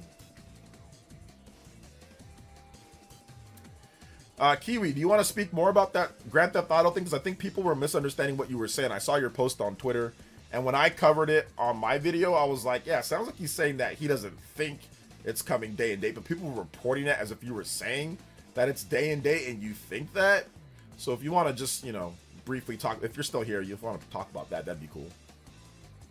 Let's see here. I think going forward, game developers should really work on better optimization on their games. Some games really poorly optimized. Yeah, I agree. I think game optimization definitely helps, you know, for lots of stuff. Let me get this extra 3 that Justin did too. So thank you so much, Justin. I appreciate the 46. Anybody that's 46 more, you get, man, just on top of the board. Let's go. Do you think FF7 Rebirth will succeed on Switch 2? I even didn't like the resolution on base PS5 back when they think how good can it be on Switch 2 semi-open world. I mean, I think that at this point, like if you rebuild the pipeline and you really work on it, you can get a pretty good resolution. It shouldn't be too bad. Once again, use DLSS. You can probably improve it because like now you're doing it again, right? It's not the first time that you're doing it. You've got more experience and information. So if you build out pipelines and if you optimize per the platform, you should be able to get a decent look. Because once again, PS5 does not have DLSS, and obviously they'd be working at a lower base resolution than probably using DLSS to render up. So we'll see how it looks once it comes out. But I mean, if it looked super blurry or anything, or if it was really bad, I don't think they would put it out. So yeah, we will see though. Good question though, Boo Boo. RGT's video was interesting. One of the things he said is that if the sales did underperform in the US, it could push Nintendo to do even better. It was interesting take. Yeah, I mean, I don't know. I think that, you know, I think that they're gonna try to push to do even better regardless. You know, I don't know if you need that type. I mean, yeah, sure, there could be some type of extra deals, maybe like, oh, you can get an extra deal on a video game or something. But I mean, I think they're gonna try as hard as possible because of the economy. I mean, like, regardless of however you sell, you still gotta try. Like, if you don't try hard, you're gonna, like, that's a bad business model to do. Like, you've got to be going full steam ahead, regardless of whether you're selling like the Nintendo Switch 1 or you're selling like the Wii U. You know what I'm saying? Now, sure, we could get some deals, we could get some extra things, but man, hey, pulling off the gas because of sales is stupid. That makes no sense because every quarter is a new sales quarter. Every quarter you've got to perform. Every quarter there's got to be something new. You know, you don't want to underperform. So letting your foot off the gas because you're selling good, especially early in the life of the system, makes zero sense. It doesn't matter if you're selling incredible or not. You've got to put the gas on the brakes 24/7, you know, especially early in the life of the system. So if Nintendo's easing up or saying, oh, we're going to try harder now because of US sales, That's a terrible attitude to have. I don't like that attitude at all. You should be trying hard all the time, you know, in my opinion. Let's see. Can you see my comments today? I like your video today. All the grifting Kevin talk about story about Switch 2, people believe it. Yeah, a lot of grifting, but yeah, I'm not really too worried at all. All right, let's see here. Let me get this next thing here from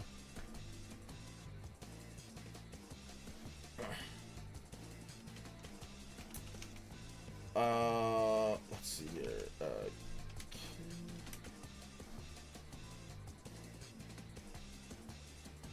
So I think they have a short. Okay, yeah. So I'm gonna play this short from Kit here because he talked about this as well. And you know, he used to work at Nintendo, obviously.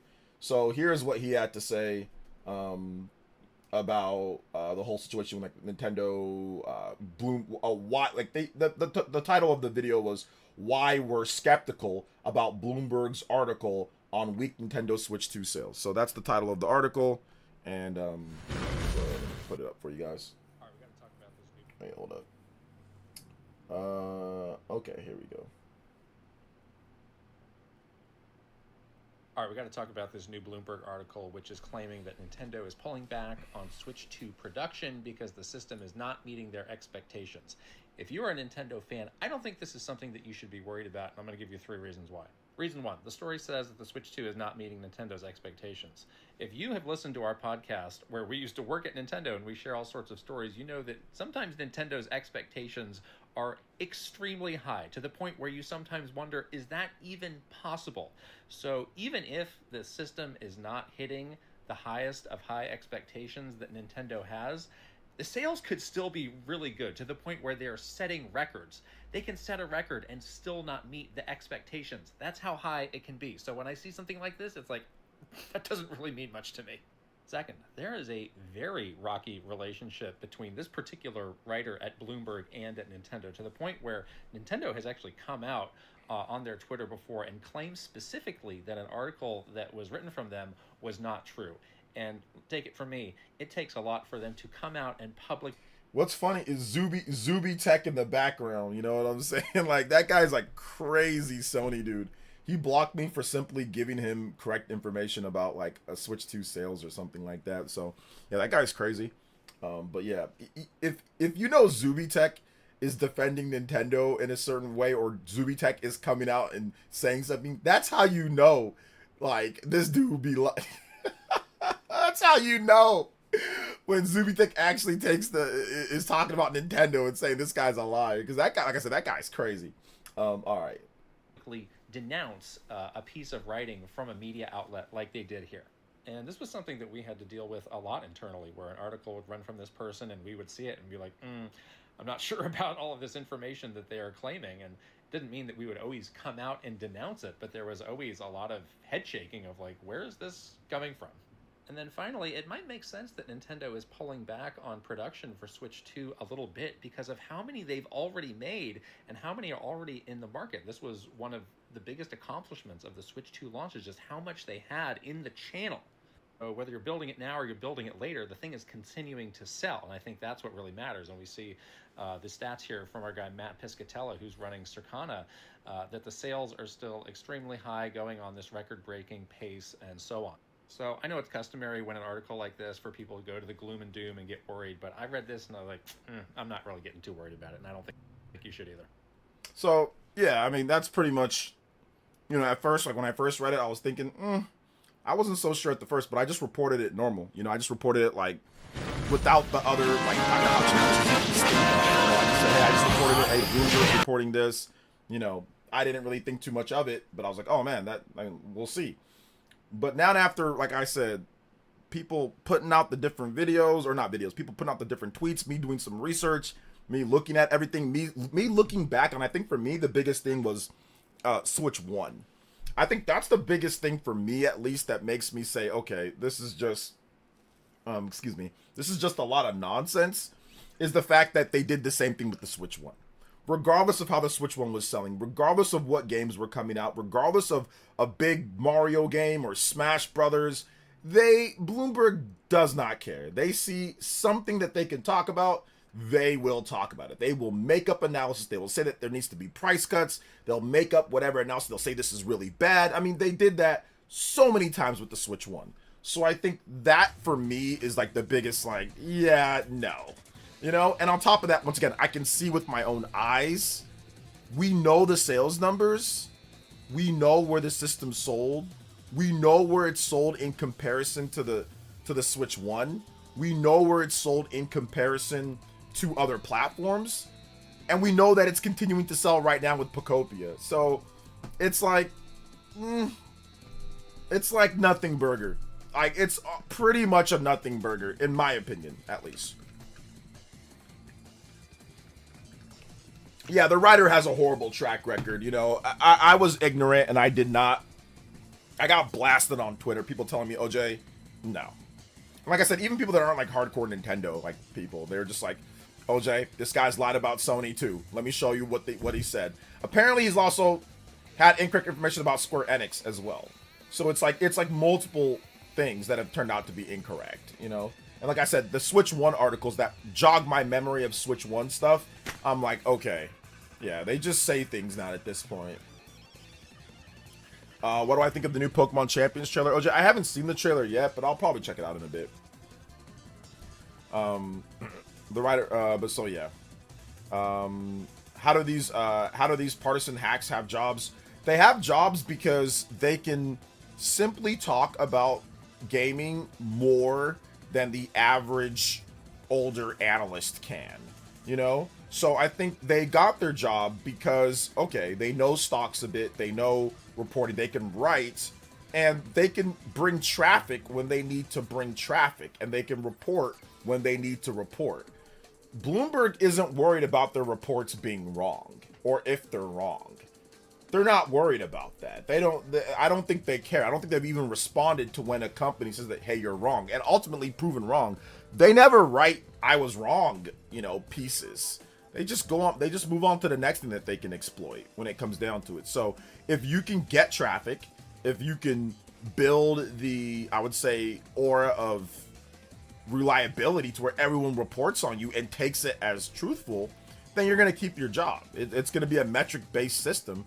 And whether they're talking about gaming or talking about something else, as long as they're bringing in the stats and they can write, and it's good, good in terms of views, then they're going to continue to have jobs.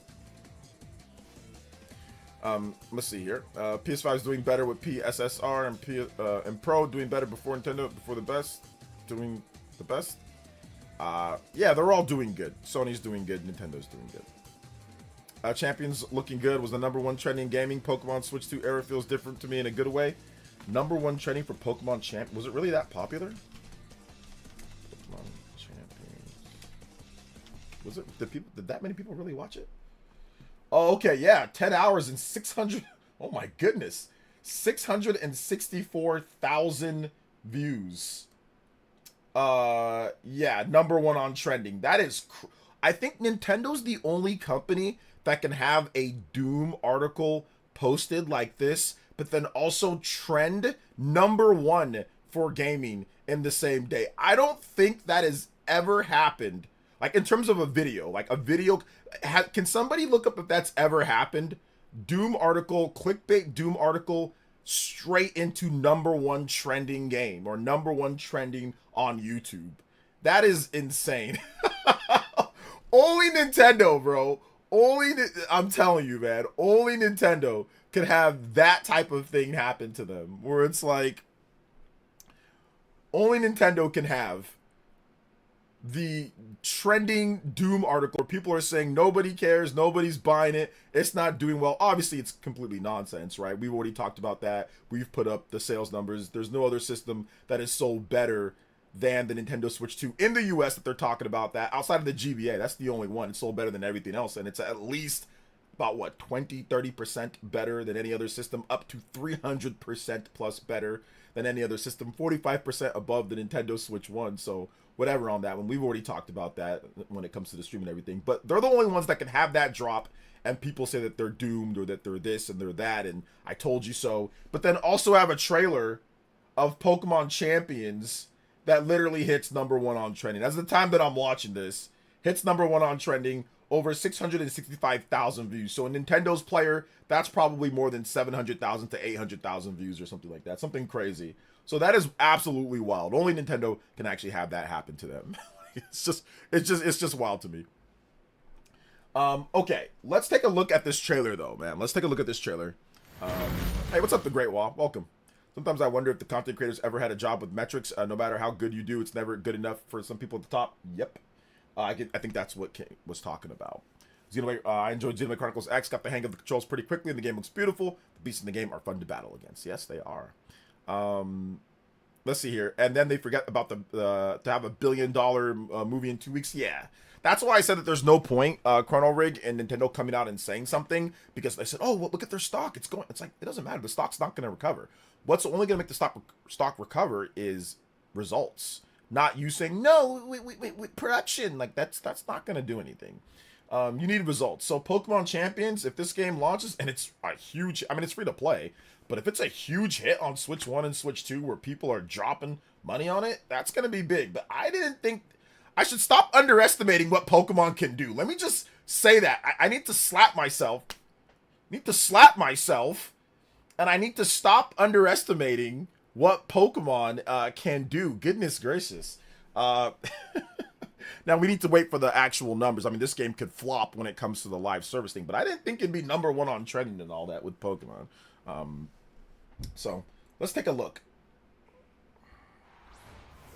Actually, wait a minute. Hold up.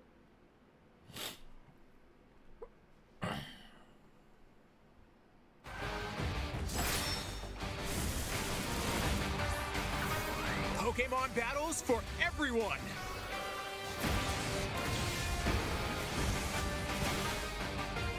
Pokemon Champions.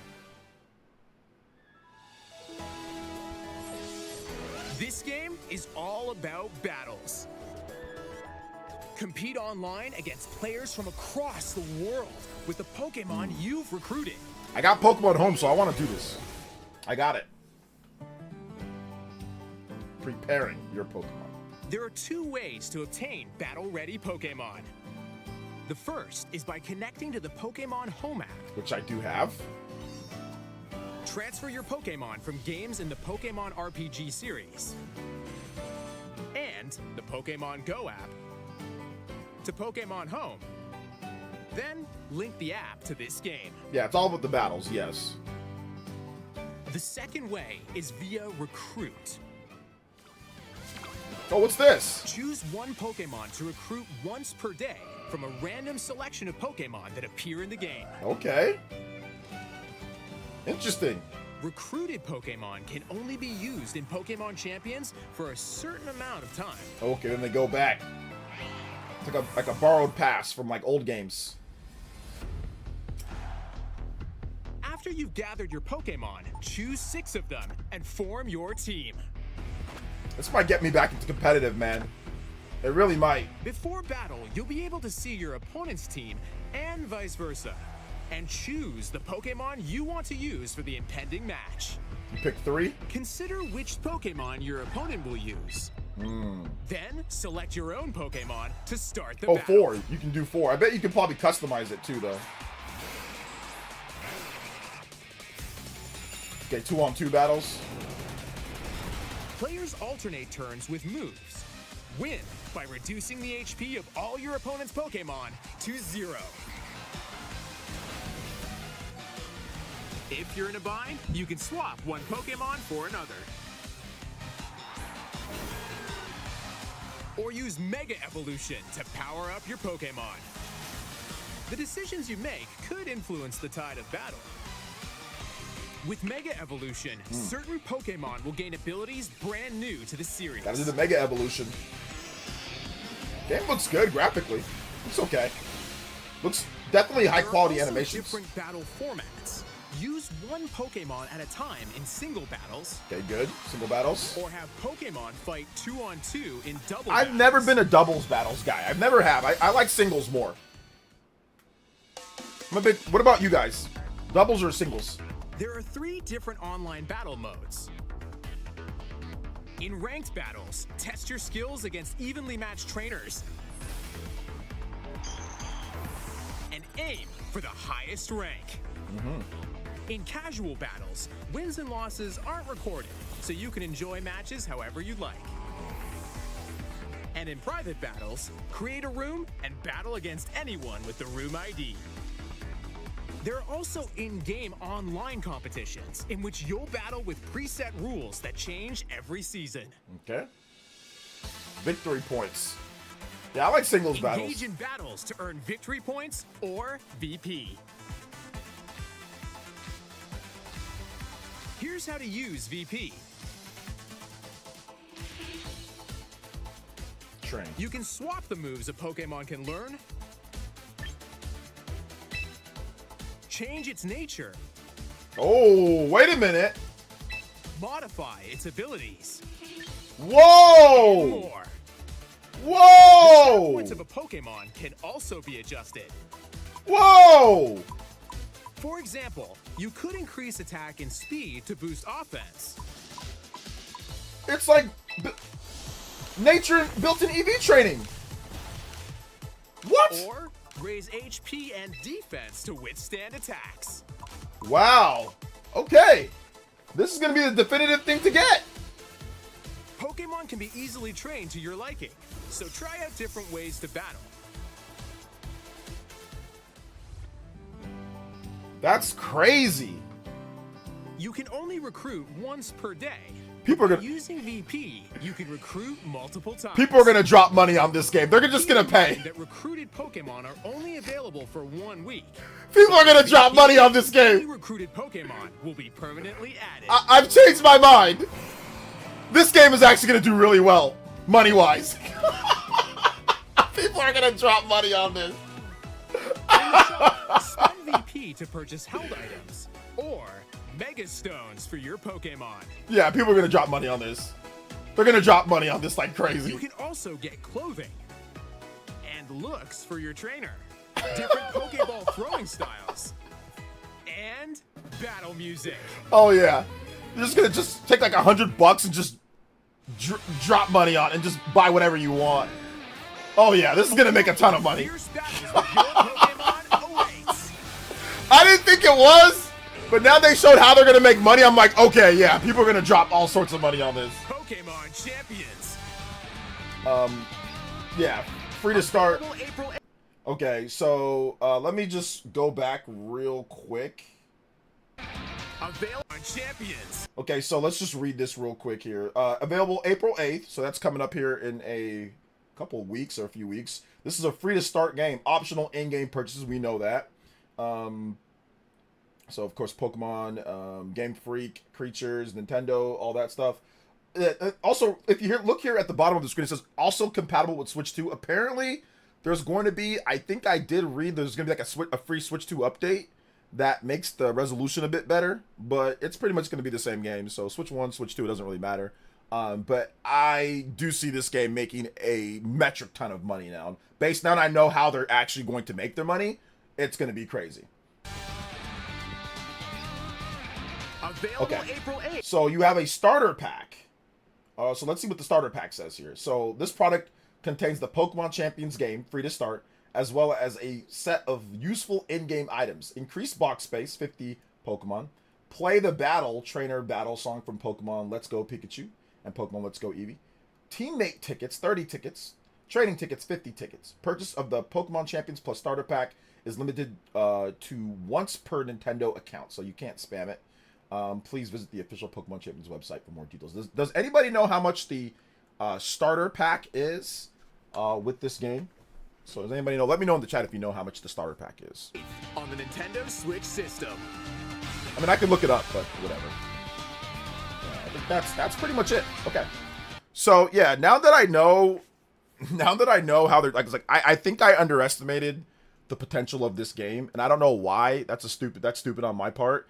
But I just thought, okay, well, we got Pokemon Legends ZA. You know, people are going to wait for the next big Pokemon game. It's free to play. How are they going to think about that? But this has a more compelling, I would say, reason to buy things than Pokemon Unite. And I know Pokemon Unite did really well for the Pokemon Company. So this is a bit more compelling because with this game, it's not a MOBA. It's actually, or like whatever, it's not like a MOBA thingy. Like whatever Pokemon Unite was, that style of game, it's not that. It's actually how Pokemon is played. It's the tried and true real way of battling Pokemon.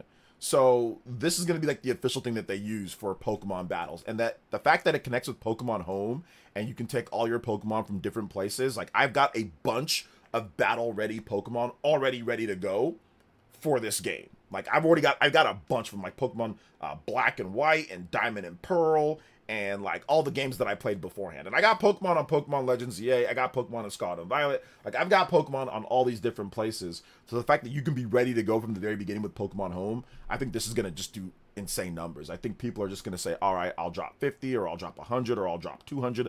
I'll get everything that I want and I'm just going to enjoy my Pokemon battling. Like I do think this is going to do really well now. At first, I didn't know how they were going to monetize this. So I was thinking, like, how are they going to pay for, you know, the ability to even, you know, put this or get this Pokemon or that? But it's like, nah, you got to get like the different clothing and the different, you know, the VP, like for training, like the EV training points and all that. Like you can adjust. That means it makes things faster, so you don't have to actually EV train yourself.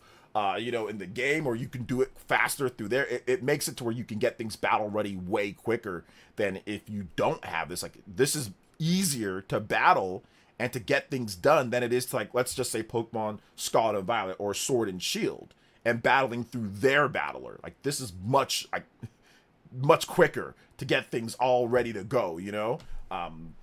Instead of like, you know, transferring like a Pokemon to like Pokemon Sword and Shield, then playing in there, then going through that. I mean, it might be easier just to route everything through Pokemon Champions if you really are a competitive battling person, you know?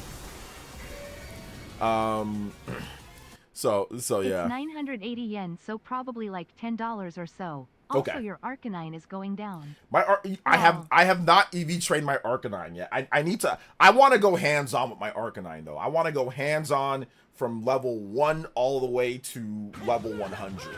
So I want to go hands-on with the Arcanine. You know what I'm saying? Like I want to go hands-on. I want to make sure that I got everything that I need to get for the Arcanine, you know? And that the Arcanine is as good as possible. So my Arcanine will be ready. It's not ready now, but it will be ready. But it's April 8th, so you know I'm going to be late on this type of stuff. So yeah. It's not really pay to win because everything that you can do in the game, you can do in any other game that you already have. You can't just outright buy Pokemon at the highest level. Like you can't just buy, oh, here's all the best Pokemon, I'm just gonna buy them. You have to already own those Pokemon. Now you can do like the training tickets or like where, you know, they random Pokemon, you know, jump out and you can get them, but those Pokemon are probably gonna suck. Like, let's just be real here. A lot of those Pokemon are probably gonna be trash. So you're going to want your own EV trained, IV trained, you know, Pokemon. You're not going to want to use their Pokemon. Before in the past, when we had Pokemon Stadium games, there used to be things called like rental passes, and like they just give you like a random assortment of Dookie Pokemon for you to play, like a balanced assortment of Dookie. If you want to play online, and like if you use that, you're going to get cooked. So the best bet is still to play yourself. The best bet is still to play yourself, train your own Pokemon, do everything. But they do give you options now to adjust after you've already trained them. Usually like when you have to go into the game, like find mints or do different things, they just let you do it way quicker here if you have the VP. That's why I said that this game is going to do gangbusters monetary wise, because people, like, changing your nature and changing things in regular Pokemon games, like you can do it and it's not too bad, but it kind of like sucks. It's a lot easier in Scarlet and Violet and in the newer games, but before in the past it used to just be like really like lame, like getting like heart scales and things like that just used to be super lame to like change moves or to like change different natures and things like it would just suck. Now you can do it very easily and even adjust EV points and all that. So like if you're a competitive battler, that stuff like time saver is all too important. And if you're an adult, obviously time saver is good, you know? So I think that that's what's going to make this game do really well is that part, because there is a large community of battlers. Now, yes, most people don't play competitively, but there's enough to where it got trending #1, which I did not expect. So, so yeah, that's the whole situation there. So I think it's gonna do really well. Not at this point. All right. Yeah, I did not expect that. I did not expect that at all. So yeah, interesting. Yeah, a lot of people. Yeah, Wolfie even just put up a comment on there saying, actually, let me do this. Let me react to some of the comments on the page. Wolfie, who's currently the GOAT right now in Pokemon, when it comes to competitive play. Wolfie says, "Oh yeah, this is gonna be good." So he is ready. ZA Mega Starters, gonna be like, let's all get new unique abilities and not tell Embor. Oh man, Embor watching all the other ones get brand new abilities. Let's see here. You'll be able to see your opponent's team. Zonark says, that's illegal. Oh man, they should add triple and rotation battles. Yeah, that'd be nice. Triple and rotation battles. It's not pay to win, it's pay to save time. Yeah, Lol. it's pay to save time. Essentially, that's really the gist of it. It's pay to save time. I agree. It's Ice Punch Gengar knocking out Gliscor is sending me. Let's get brand new abilities and not tell. Yeah, they're all talking about the Mega Embor, about the abilities and stuff like that. They didn't mention the Battle Pass, surprisingly. I think they did mention I think they did mention it at the end, right? So let's see here. I noticed a distinct lack of cheering grandmas during the battles. Okay. Let's just hope that there's more arena settings other than the indoor stadium. I missed the arenas in Pokemon Stadium games, Lava, Ice, etc. Yeah, I think that'd be good too. Like, I would definitely like to see there be more, what's it called? More different settings. So, yeah, those are a lot of people. A lot of people have comments on this. There's over 4,000 comments as well. 4,391, and once again, it is super trending. 673,000 plus views at the time that I'm recording. It's probably gonna be over 1 million at some point, maybe a bit more. So yeah, that's that. Let's see. Pokemon Champions is gonna be at Worlds, so watch Worlds. Yeah, I'm definitely gonna. Like, when is the Worlds? When is that? Let's see. Do you think people will pay for stages?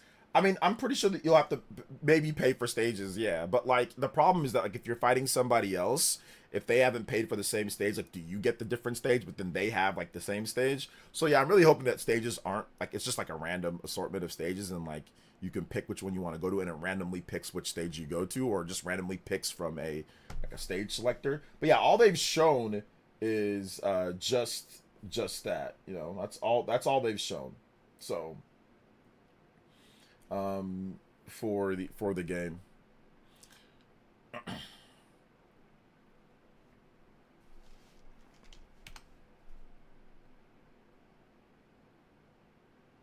So all right,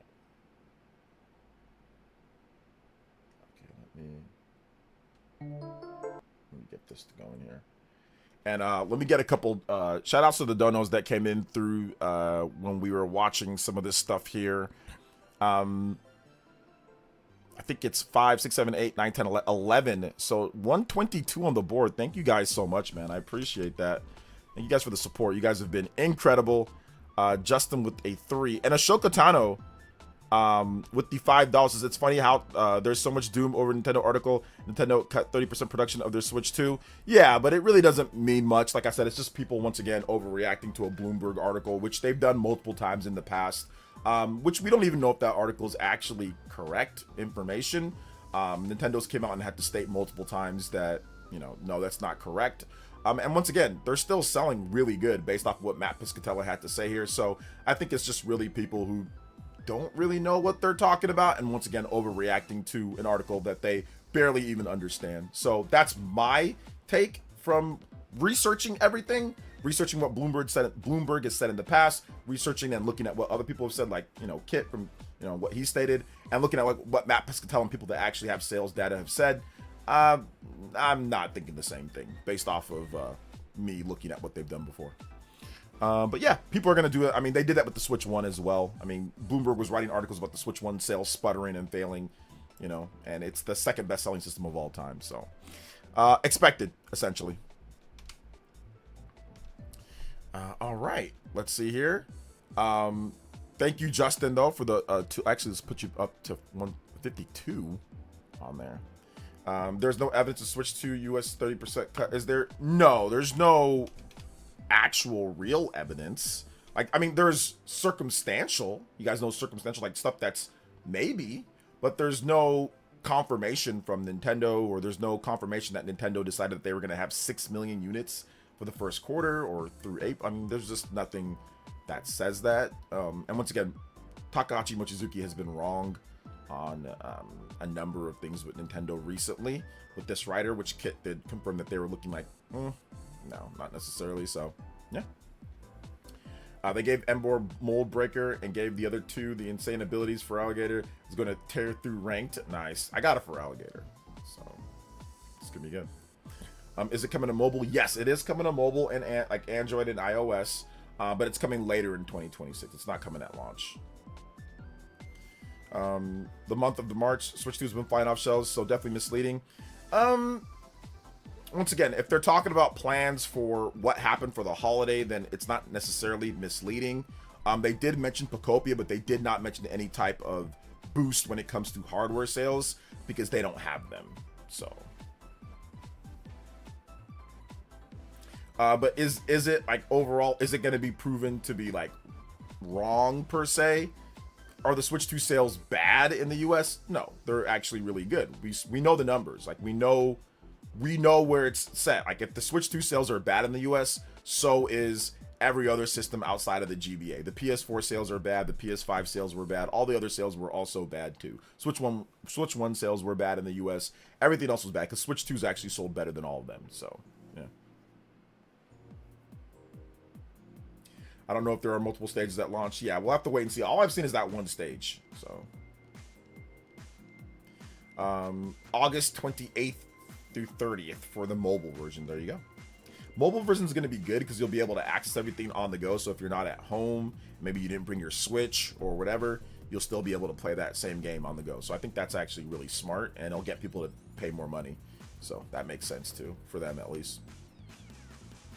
Also, 129 on the streak. Thank you guys so much, man. I appreciate that. We are almost be crazy today if we hit a platinum and a half. Both times going over and going Even further beyond. So yeah. It's probably we'll try if it's free to pay for it. Maybe I'll have to it's free to play, Corey. It's free to play, yes. I think Pokemon Champs will have a decent life, especially if it's going to be the main game for Pokemon World Championships. I think it's going to have an incredibly long life. I think that this is going to be a pretty big deal. I saw Austin John Plays. He made a video about it 8 hours ago, and he has 113,000 views, and that's not in his actual player. He probably has more closer to 150,000 views plus none at this point. Yeah, this game is going to be big. I think this game is going to be significantly for competitive play and for everything. I mean, I'm not saying that it's going to make as much money as Pokemon Scarlet and Violet or something. And obviously, we're never going to get like sales numbers because it's a free-to-play game. And maybe we'll get download numbers, but we're not going to get really any hard like figures with this game. I mean, maybe we'll see. But yeah, I think it's going to do really well. What's up, Epic Lobster? What's your favorite Pokemon? Arcanine. Oh, favorite Pokemon game. Legend ZA, Heart Gold, Soul Silver, Yellow, Diamond and Pearl, Black and White.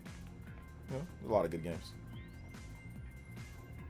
Or Legends Arceus and Legends ZA. There you go, both of them. Also, asked you earlier about when they're going to be able to play this, right? I believe the first build will be at PAX East. Yeah, I think this is going to be at PAX East coming up. So I think people will be able to play it there. And then it's coming out in, like I said, April 8th. So it's coming out in 2 weeks. It'll be here 2 weeks on Wednesday. So.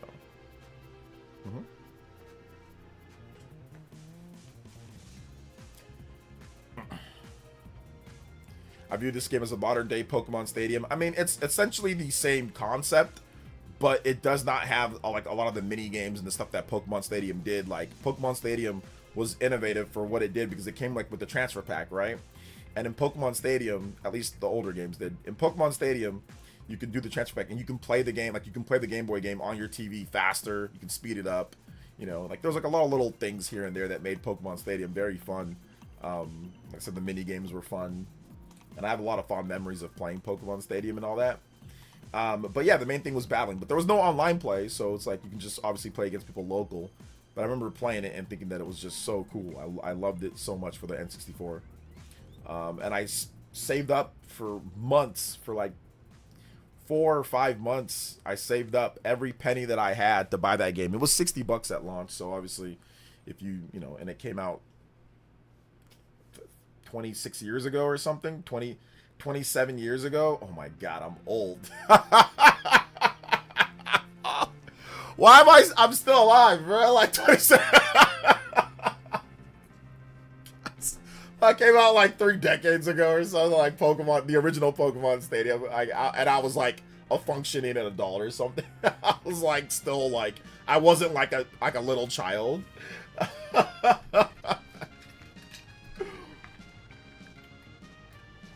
But yeah, I saved up every penny. I saved up every penny that I can get to get that game. So, best thing about Stadium is the realistic sizing of Pokemon. Almost realistic sizing. I mean, obviously, like some of the biggest Pokemon aren't going to be truly what the real size is, but yes, they have better scaling for sure.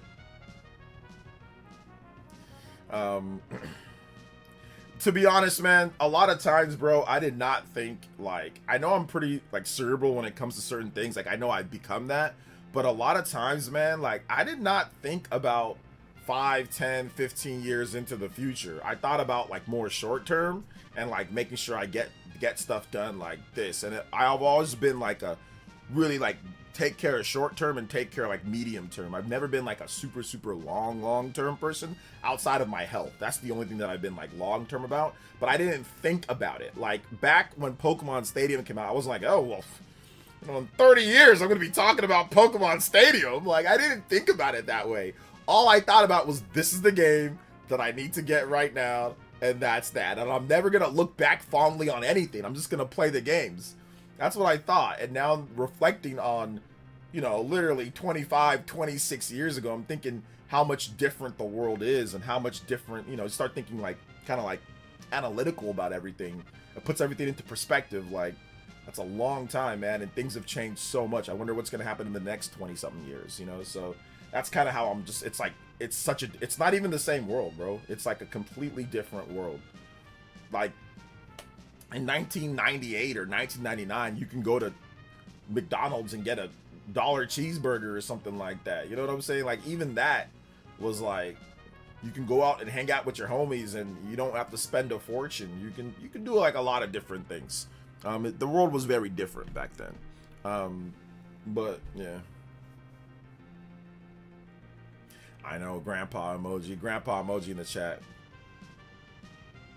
What's your favorite Pokemon game? Yes. I mean, well, I listed some games. Mold Breaker is actually a very good ability, though. It is a good ability. It is.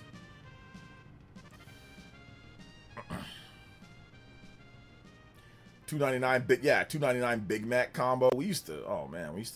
I was never a Big Mac fan, but I mean, like, I had one before, and I was like, yeah, this is alright. Have you heard about the upcoming game called Replaced? I'm hyped for it. It would be a perfect Switch 2 game. Replaced.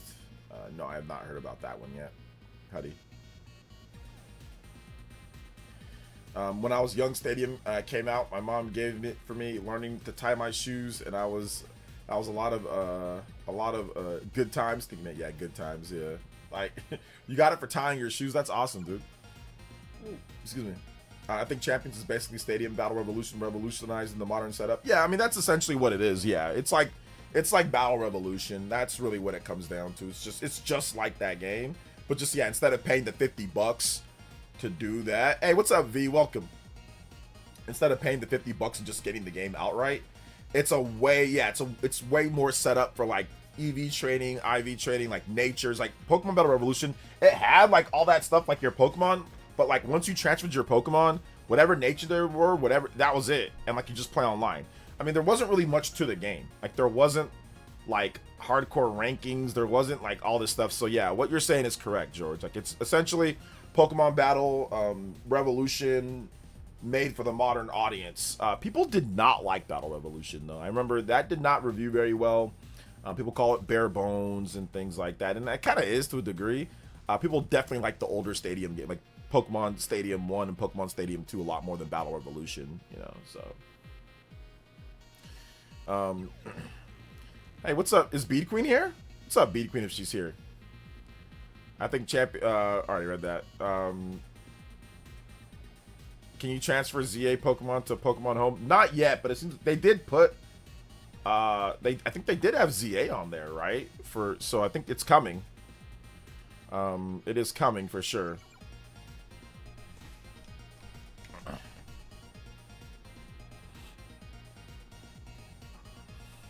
It is absolutely coming.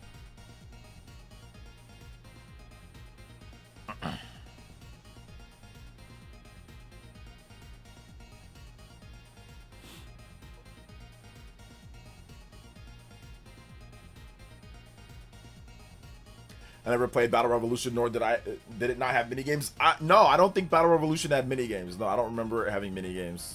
No. Let's see here. It says it's been a lifetime since the Niners won a Super Bowl. Not my lifetime. I've been alive for the Niners. I've been alive for their Super Bowls. So I've seen the Super Bowls. I've been alive. For you, no. But for me, not me. So I've been alive. But it's all good. How do you transfer your stuff Pokemon? It's just best to do a Google search, and they'll teach you step by step how to transfer Pokemon, Corey. So just don't worry about it right now. You're not going to remember off the top of your head. So just wait for the game to come out, and then just have like your phone or your PC up and just put how to transfer Pokemon.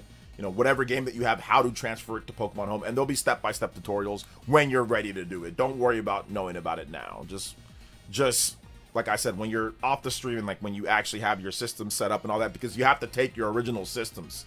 So it's not like you just press a button and all of a sudden it's on Pokemon Home. It's like a really, like, it's a good process, but it's a ghetto process. Like, it's really weird.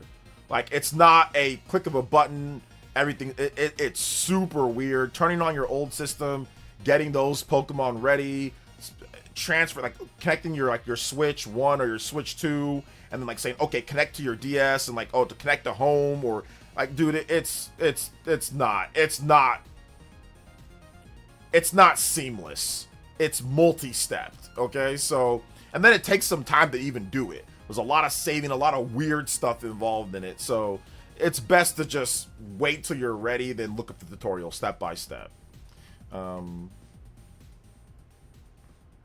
Let's see. Pokemon Stadium was made by Nintendo EAD, so it had a lot of polish. Was it? I thought that was made. Okay, no, I'm thinking of Coliseum, and I'm thinking of those other games were made by somebody different. I don't know. I'm looking forward to this year. Looking forward to this year, though, Nick. I know we say it every year, but man, this year.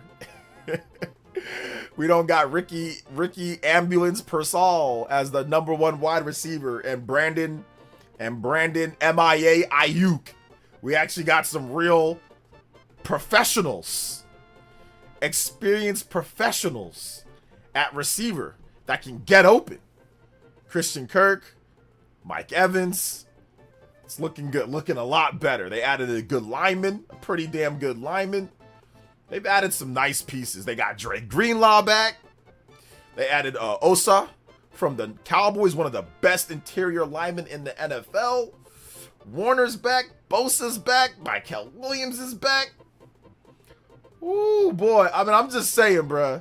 Everybody's got to stay healthy, but if they're even just somewhat healthy this year, whew, it's going to be nice, man. It's going to be nice. I'm looking forward to it. But once again, you know, we say this a lot of times, but they got to actually get it done, you know. We got to actually, but Brock Purdy to Mike Evans, Brock Purdy to Christian Kirk. and they got rid of Robinson. And I'm actually happy they got rid of Robinson because while he's okay, he's too not lit. You know what I'm saying? He's too hard-nosed. Like, to me, he just runs like a taller, big, like, black, slower Christian McCaffrey that can't catch as well. Like, we need a jitterbug. We need a scat back. We need a speedster. We need a burner as a spell for McCaffrey. Not like the same type of back, but just not as good. Like, you replace, like, McCaffrey's great, but Robinson Jr. is just a worse version of McCaffrey. Like, a less talented version of McCaffrey that can truckle, that's a little bit bigger, more of a bruiser. But we need either you get a real bruiser, a real big bruising back and spell him with McCaffrey, or you get a real scat back, like a 4-3, scat back, or like a shifty guy, which they've got now. They got James and they've got Garendo. Garendo's a burner, 4-3 speed. So they need to get Garendo the ball more. They need to get Garendo and James the ball more for McCaffrey. So yeah, Seahawks losing a bunch of players because they have to pay Jackson Smith and Jigba. They're going to pay. I think Darnold could become the highest paid quarterback in the NFL next year. They're going to extend Darnold. If Darnold plays well, and let's just say they make the playoffs and he plays well, I'm pretty sure Darnold's going to get a contract bigger than, like, the biggest contract in the history of the NFL because he already won a Super Bowl. So if the Seahawks don't pay him, somebody else will pay him. Somebody else will pay him big money. They have to get ready to pay Darnold because they paid another guy. I forgot who they paid some other person, and they have to pay They paid Jackson Smith and Jigba like $42 million. So they had to let those guys go so they can free up space for the other guys. Mike Evans pickup is A1. Yeah, Mike Evans pickup was really good. I love that pickup for the Niners. I like, to be honest, I love Christian Kirk. I love Christian Kirk as a pickup because he's a good slot guy. He's real shifty. He's real, you know what I'm saying, real quick, real shifty and quick, has good hands, doesn't drop the ball. That's going to be a guy that gets a lot of catches. I think he's going to get at least 40 to 50 catches this year, coming up. I think maybe even more, but I think he's going to be a 40, 50 catch guy. And if Purcell can stay healthy, that's a great number 2 receiver. Great number 2 receiver if he can stay healthy. Got a burner on Watkins too. Watkins is a 4-3 guy. The guy is lightning fast. You got to use Watkins. I mean, you spread him out, get everybody on the field, get Watkins in there in the slot. He's gonna be on the fourth corner. Pump fake to Mike Evans. Boom, hit Watkins on the deep. So the offense is gonna be a lot better this year. I think the offense is gonna be better because last year it was just McCaffrey,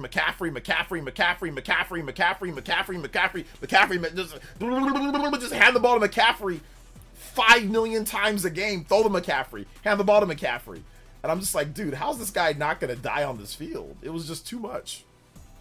Sean Hamilwright, thank you for the 58 months, man. I appreciate that. Glad to hear some Super Mario World 2 Yoshi's Island music. Yes, sir, Maniac. Mega Maniac. Let's go. Action games like Sony. Yeah, definitely Nintendo needs to make sure that they get more action games coming out. Because this year's been a little bit light on that. But we'll see about the Dust Bloods. We'll see about, obviously Fire Emblem's not an action game, but it's a strategic RPG. We'll see about some of the other action games that are coming third-party wise. But Nintendo doesn't have too many like pure action game franchises. So like, they have Astral Chain, for example, but they don't have too many other ones. So we'll see what they do. CMC got burnt out low-key, struggled to get over 50 yards rushing the last couple of games. Yeah, it was a combination of the line and CMC just kind of a little bit wearing down a little bit, I think. But I still think he obviously had a great season. But yeah, the line, the blocking with the line wasn't necessarily great. But the problem is that he's not like a jump cut type of guy. Like, I think that if they spelled him a bit more, they definitely could have, like, if they have like a shiftier back, a guy that can like change direction real quick at the line of scrimmage and isn't like a hard nosed kind of like through the gap runner. That guy probably could have done better with the Niners line, how they're currently constructed. Like he probably could have done better, and they should have spelled him a bit more. But once again, Brian Robinson is the same runner as McCaffrey. Although he did average more yards, I think, per carry. So Robinson was getting a bit better with the same blocking. So I think they're gonna change things up. They got some new guys on the offensive line. They've got some stuff here. So that's the thing. That is the thing. Talking like free games you could download for free. Free games? Yeah, maybe they'll get some of that. Marvel Rivals is coming out for the Switch too. So if you want to play Marvel Rivals, that's coming. That's been confirmed. I wonder what Platinum Games is cooking up next. Yeah, I mean, they had Ninja Gaiden 4, so we'll see what they got next.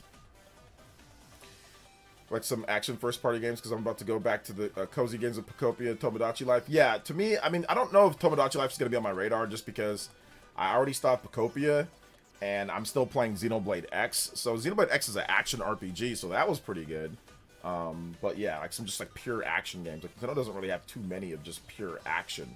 I mean, they do have Legend of Zelda, which is the epitome of an action-adventure light RPG. So we'll see what they do with that this year, if they do anything. Yeah, we did get some unfortunate news, like with Sony, which we didn't really talk about too much, just because we were talking so much about the Nintendo Bloomberg article stuff. But we did get some bad news with Sony and with Epic Games. Apparently, according to Sony, just kind of stealth dropped this one. So here's what's going on here. Sony, Dark Outlaw Games, which they never released a single game for Sony. Dark Outlaw Games has been shut down by Sony. This is their 8th studio closure since 2020. So I'm going to give you guys a breakdown. Shout out to Put Square for the article. It says, PlayStation's disastrous first-party leadership accumulates in yet another studio closure. Dark Outlaw Games dead. So 2020 Manchester studio, 2021 Japan studio, 2023 Pixel Opus, 2024 London studio, 2024 Firewalk Games, 2024 Neon Koi. I mean, they had 3. They literally pulled a Chicago Bulls Michael Jordan. They were literally like Michael Jordan, like doing like the whole, like they were doing like the Michael Jordan, like literally they're doing like Michael Jordan right now. Like what the heck? 2024 Firewalk Games, 2020 Neon Koi, 2026 Blue Point Games, 2026 Dark Outlaw Games. Like now they're doing the Jordan again in 2026. Like, goodness gracious, man. So yeah, 8 studios since 2020. So they're averaging 1 studio per year. More than 1 studio per year. They're averaging calendar years. They're averaging 1 studio, a little bit over 1 studio per year. Actual years, yeah, like it's wild. Yeah, 2020, 1, 2, 3, 4, yeah, 5, yeah, 6, yeah, they're at 8. They're averaging a little bit over 1 per calendar year. So yeah, that's unfortunate. I don't know Dark Outlaw Games. I don't know what they did, but they're done.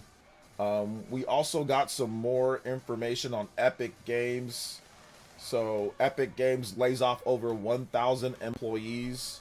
So we're going to go to Gematsu and we're going to look at what they had to say about Epic Games. All right, here we go. Nick93 with the $2.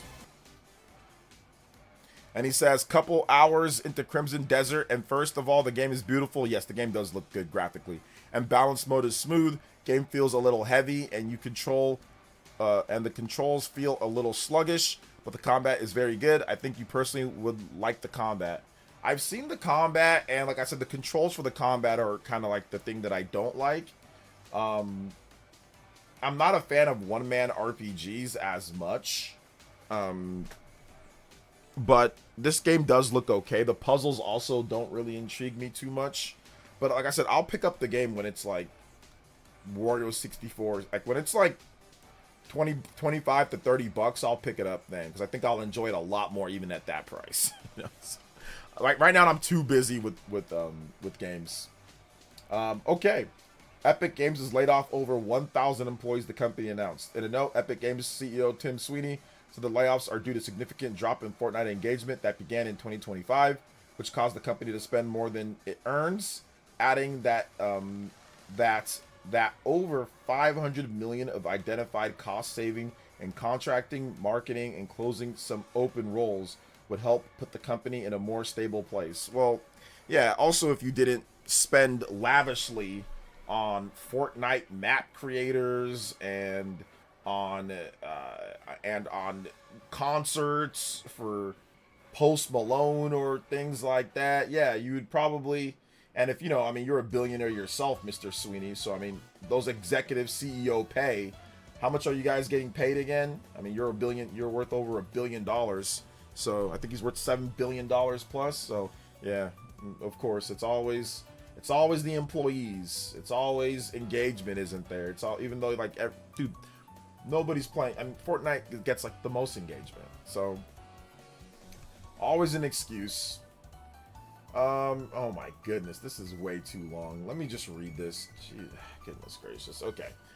Today we're laying off over 1,000 Epic employees, and I'm sorry we're here again. The downturn in Fortnite engagement that started in 2025 means we're spending significantly more than we're making, and we have to make major cuts to keep the company funded. This layoff, together with over 500 million in identified cost-saving contracting, marketing, and closing some open roles, puts us in a more stable place. Some of the challenges we're facing are industry-wide challenges: slower growth, weaker spending, and tougher cost economics. Current consoles selling less than last generation. Selling less. So what consoles is he talking about?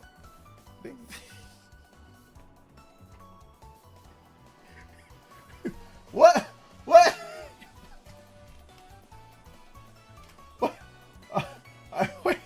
I wonder what consoles he's talking about. I wonder who he's talking about.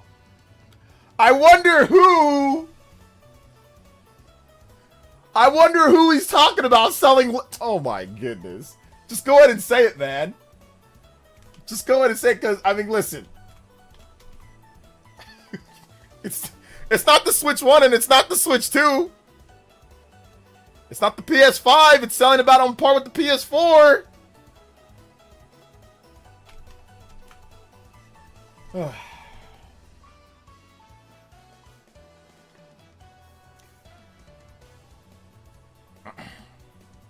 I'm glad that you're enjoying the game, Epic Lobster. And current consoles selling less than last generations. And the game's competing for the time against the other increasingly engaging forms of entertainment. Yeah, you've got that. I agree with. Like, you have more, Roblox and stuff like that. So there's also that. And other, like, Genshin Impact and other free-to-play games. So.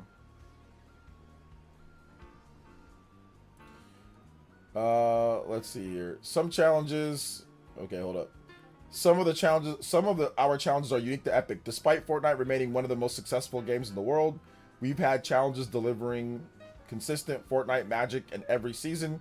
We're only in the early stages of returning to mobile and optimizing Fortnite for the world's billions of smartphones.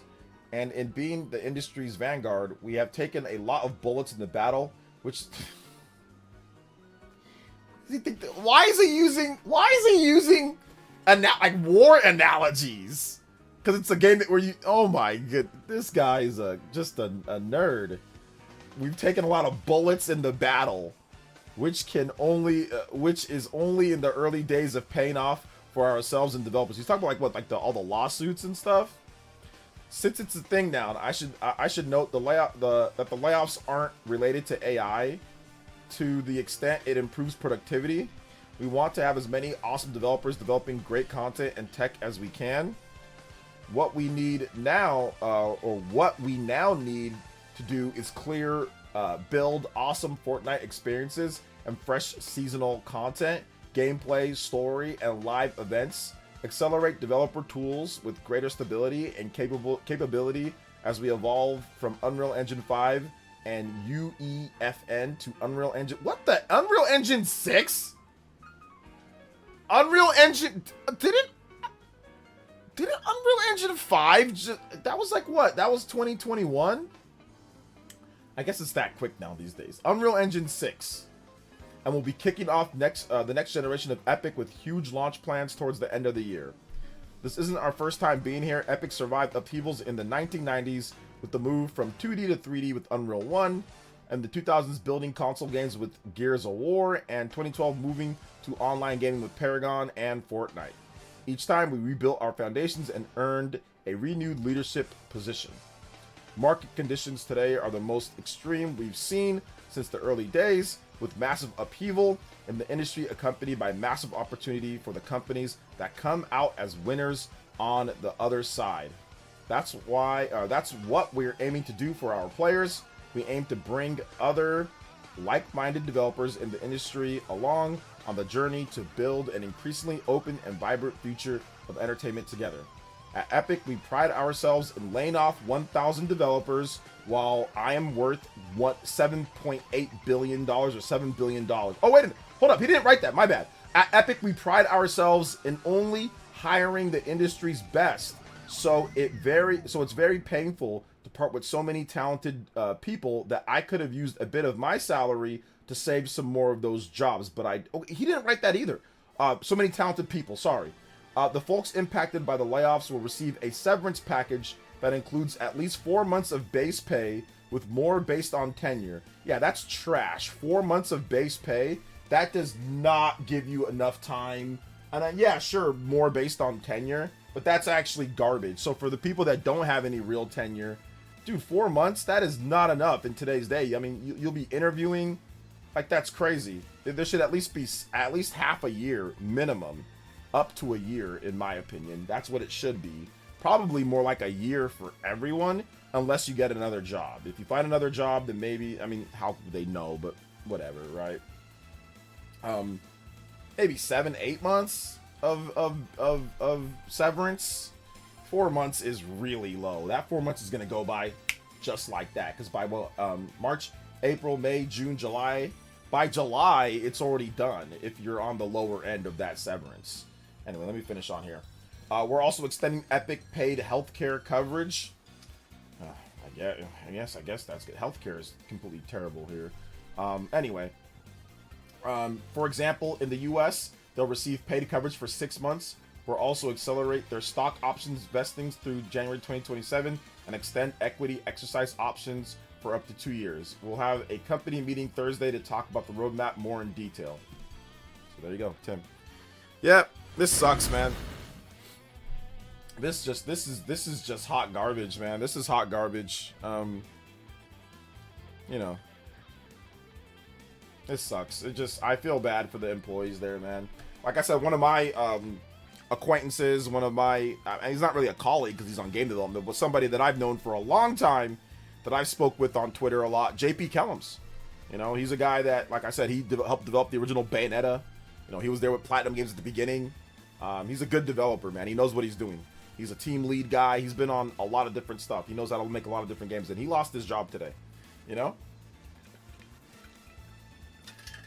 So I feel bad for him. It sucks. Yeah, UE5 has been kind of rough. Was Unreal Engine 6 announced? I mean, apparently it was. I don't know, man. Apparently it was.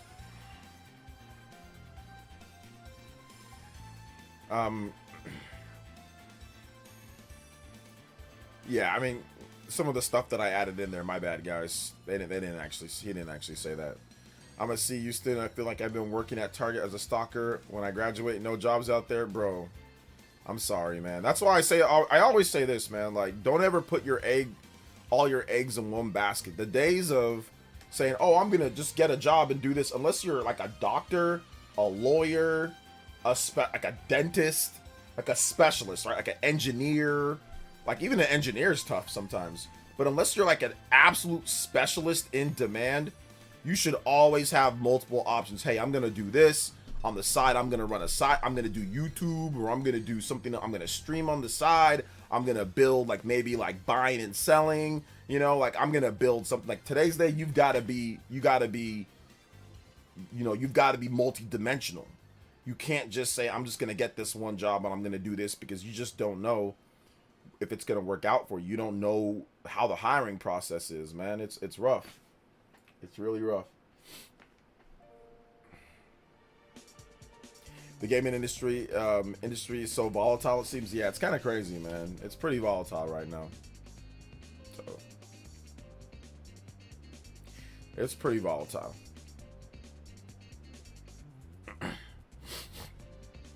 Also, we got some updates on the Mouse PI game.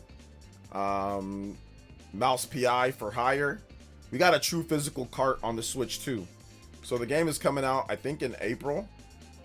But there'll be mid-July for physical copies. But it's $10 more on the Switch 2 than it is on the PS5. So keep that in mind.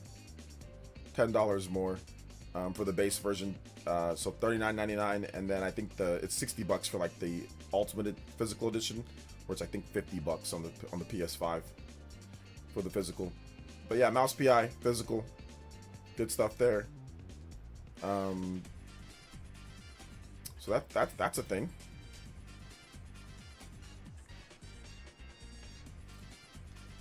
Let's see, it took me 4 months to get a job in 2021 after getting laid off. I can't imagine what it's like now. Yeah.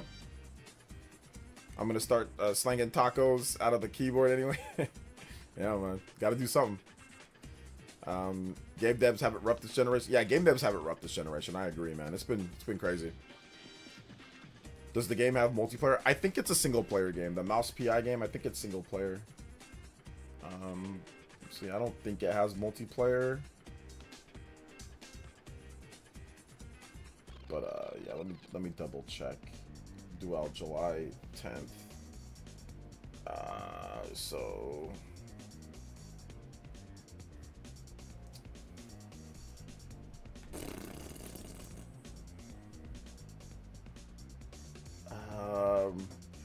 the Mouseberg edition comes with 33 Mouseberg baseball trading cards inspired by in-game minigames.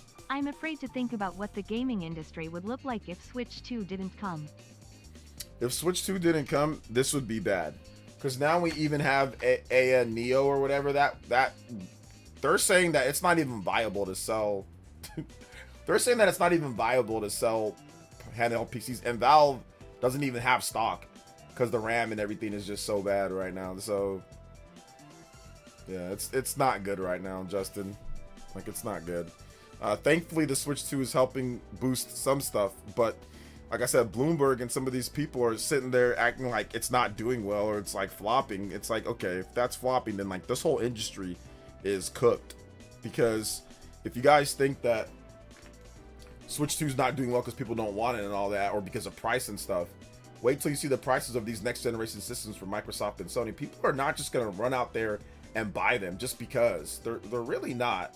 I think people are not understanding how comfortable people are with like the PS5 and how it is and like what it does. Like, they do not care about extra frames. A lot of people do not care about 4K 120 FPS. Like, a lot of people just don't care. They don't, you know. So people think that these systems are going to come out and everyone's just going to rush out there and buy it day one, and it's going to sell 17 million units in 6 months, and it's going to sell 20 plus million in 8 or 9 months or whatever. Like, man, all right, cool. Let's see what happens. Let's see if you can do that. Like I said, I can't wait for the excuses. Now, if I'm wrong, I'll call it, hey, look, I was wrong. But I cannot wait for the excuses of why it didn't do as well as this or what's going on. It's gonna be there's gonna be there's gonna be everything. I'm not saying that the PS5 didn't have the chip shortage. That was real. Nintendo had chip shortage. Like, everybody got chip shortage, whatever, right? But like, trust me, there's gonna be some type of excuse of why it's not and why it's actually good. You know, and why and how great it's doing. Watch, just wait and see. And it's not going to be as high as what we've got here. Obviously, with the Switch 2, it's probably not going to be as high. And they're going to find some way. I think those consoles will get a boost from the GTA 6 effect. OJ, which consoles are you talking about? the PS6 and the next Xbox?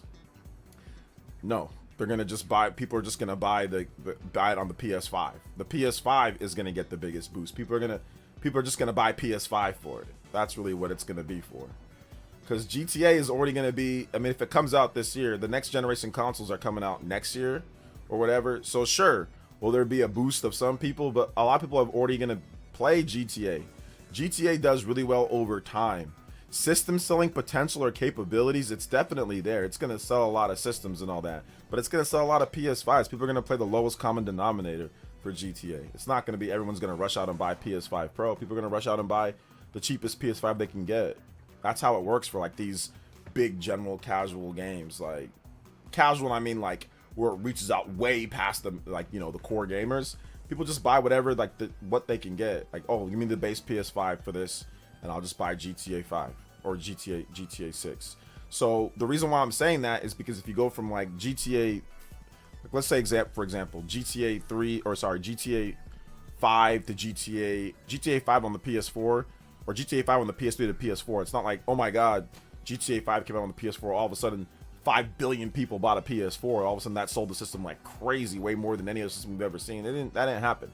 And then even GTA 5 again on from PS4 to PS5. So yeah, I don't think so. Yes, because of 60 FPS. All right, well, we'll see.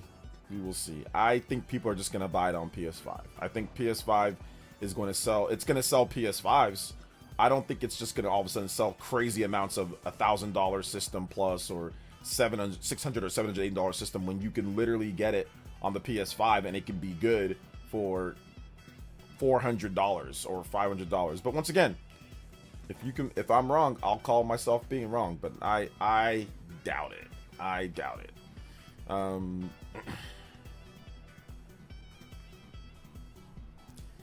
Let's see here. Yeah, people are gonna buy it like crazy on current hardware. But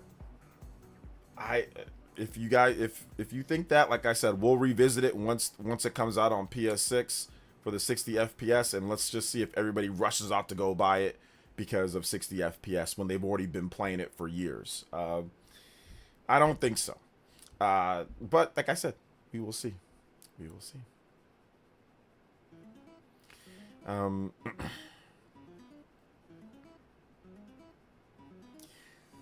PS6 for 600. Even 600 is a lot. I don't know what they're gonna do. How many non-online gamers care about FPS? I think the people that want to play GTA now are going to be the people that want to play GTA now. Well, I think that GTA is going to have an effect on PS6 sales in the future. Sure, there's going to be people that buy it for that and say, oh, okay, cool, I'll get a PS6, there'll be GTA. But I think that PS5 is going to be the platform that benefits in the short term the most from GTA. I don't think it's going to be people waiting for the PS6 or waiting at launch for, like, because it's already going to be multiple years old. Like if it comes out next year, which I'm not convinced that the PS6 is going to come out next year, but if it does, it's already going to be over a year old or about a year old. Sure, like that can get you some extra sales. No doubt about it. That can definitely get you a good amount of sales. But I think the problem is that there's going to be like 100+ million people that already have access to it on their PS5, and they're going to be like, yeah, I'll just play it on my PS5, you know? And like, you can't underestimate people that are willing to do that. Like, there's a lot of people that are just willing to play it on there. Like, even when like GTA came out on the PS4, like people still bought GTA on the PS3 and the 360, even well after GTA came out on the PS4. You know, so I think people were even buying GTA on the PS4 once the PS5 version came out at the 60 FPS. So. 90+ million PS5 GTA sales boost will not be that great. I think it's going to be a good boost. I think it's going to be a significant boost. Deported with the $5, but once again, we will see. Your friend Jukes says Switch 2 flop, debate over. OJ, take the L and go home. But most importantly, keep dreaming. Yeah, Switch 2 definitely didn't flop. I think somebody came in here and said that earlier.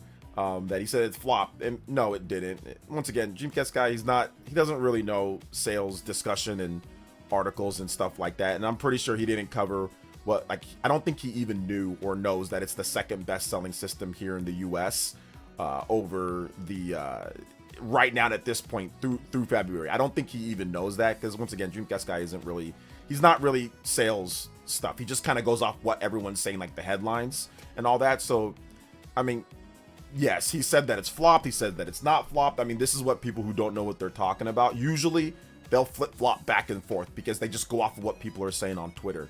But I'll make a video tomorrow, and I'll have a video talking about the actual sales numbers and where it's at, because I think some people don't know, or obviously people that are covering it aren't going to bring that up, or they're going to try to discredit the people that are, like some of the grifters have already done, trying to discredit Matt Piscatella and his data and all of that. So I'll make a video tomorrow talk about. I already talked about the thing today, so I'll make a video talking about it tomorrow. But yeah, I mean, you got to give Dreamcast guy a break. He doesn't really know the sales numbers and all that type of stuff. He just reacts to what usually PlayStation accounts will tell him. So just keep that in mind.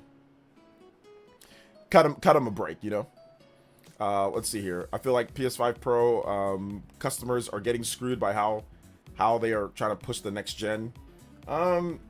You really shouldn't be getting screwed, because you should have known that the next gen was coming. Like when the PS4 Pro came out, like the next gen was right around the corner with the PS5. So you need to, it's buyers beware with these systems that come out late in the life of a system, you know. Like, you should know that they're working on the next thing and they can have something ready to go like within the next few years when you buy a Pro system. OJ, you pre-ordered mouse PI? I have not. Thank you for the $5 though. I appreciate that. Deported Sicilian, appreciate the 5, my boy. Appreciate the 5. Let's go.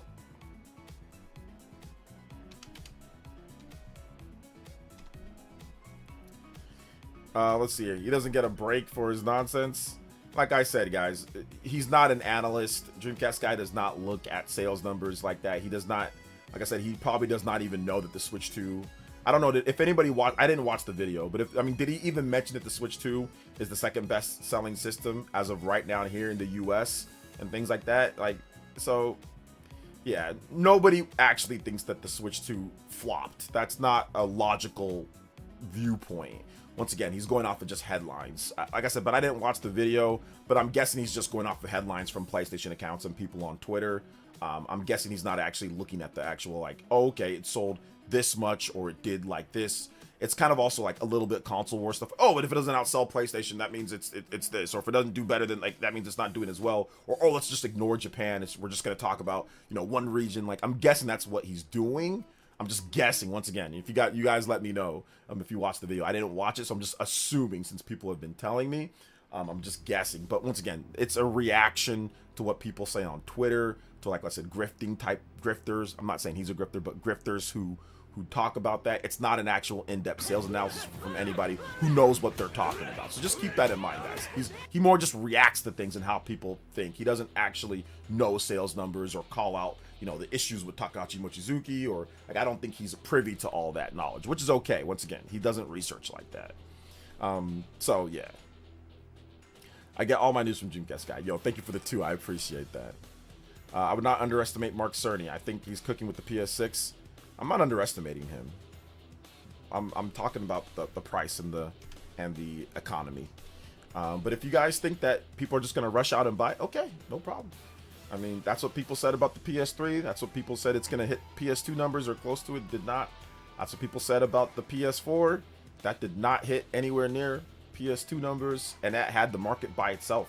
The PS4 should have sold Switch 1 level numbers. Why did the PS4 not sell Switch 1 level numbers? Think about it for a second, guys. The PS4 had significantly downgraded competition. The Wii U it flopped. The Wii U flopped like a fish, like a Magikarp, like a level 1 Magikarp in Pokemon Red. At the first freaking thing of water that you got with the old rod.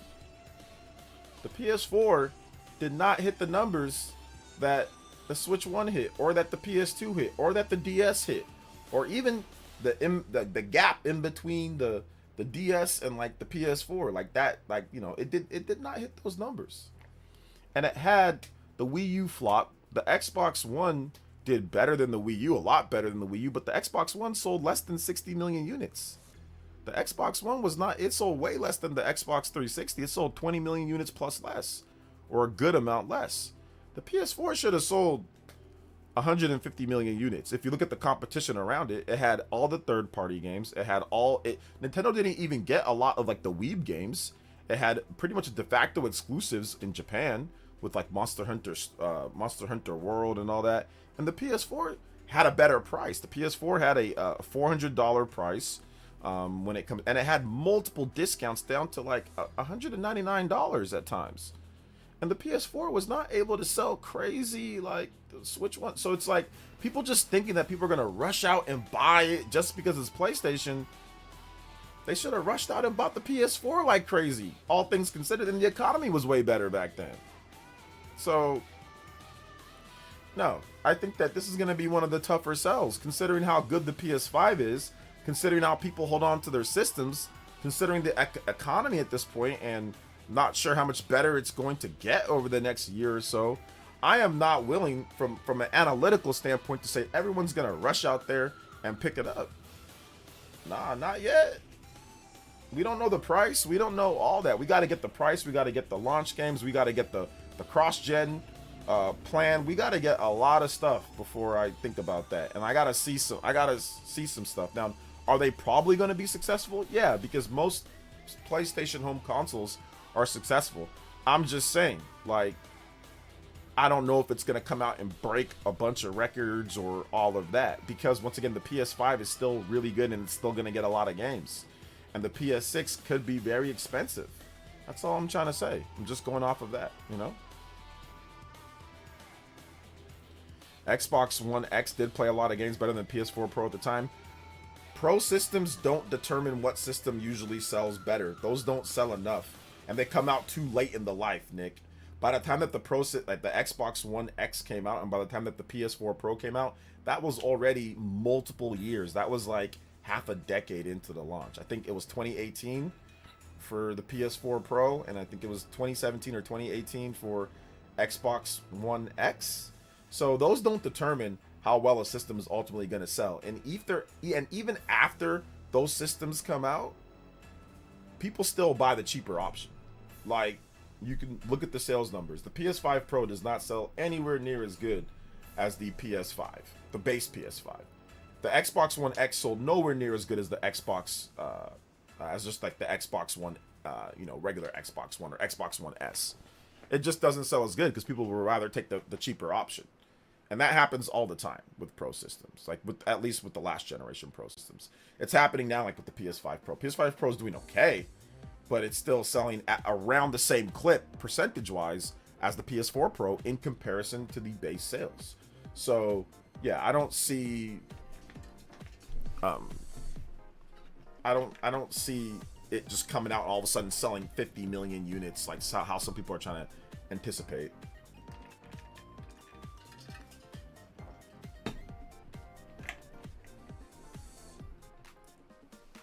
Let's see here. PS4 Pro came out in November 2016. Okay, so November almost to 2017. So the PS4 came out in what, 2013? So essentially what you're looking at here is you're 3 years into the life. 3 years into the life, you're already selling upwards of what, 50 million, 60 million systems for Sony. The generation had already been decided. The Pro systems did not decide the generation, like what was going to sell better or not. It just didn't.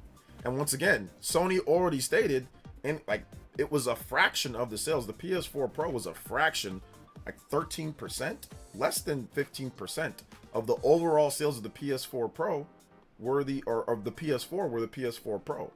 Microsoft also has a similar lower percentage. People opt for the cheaper system all the time.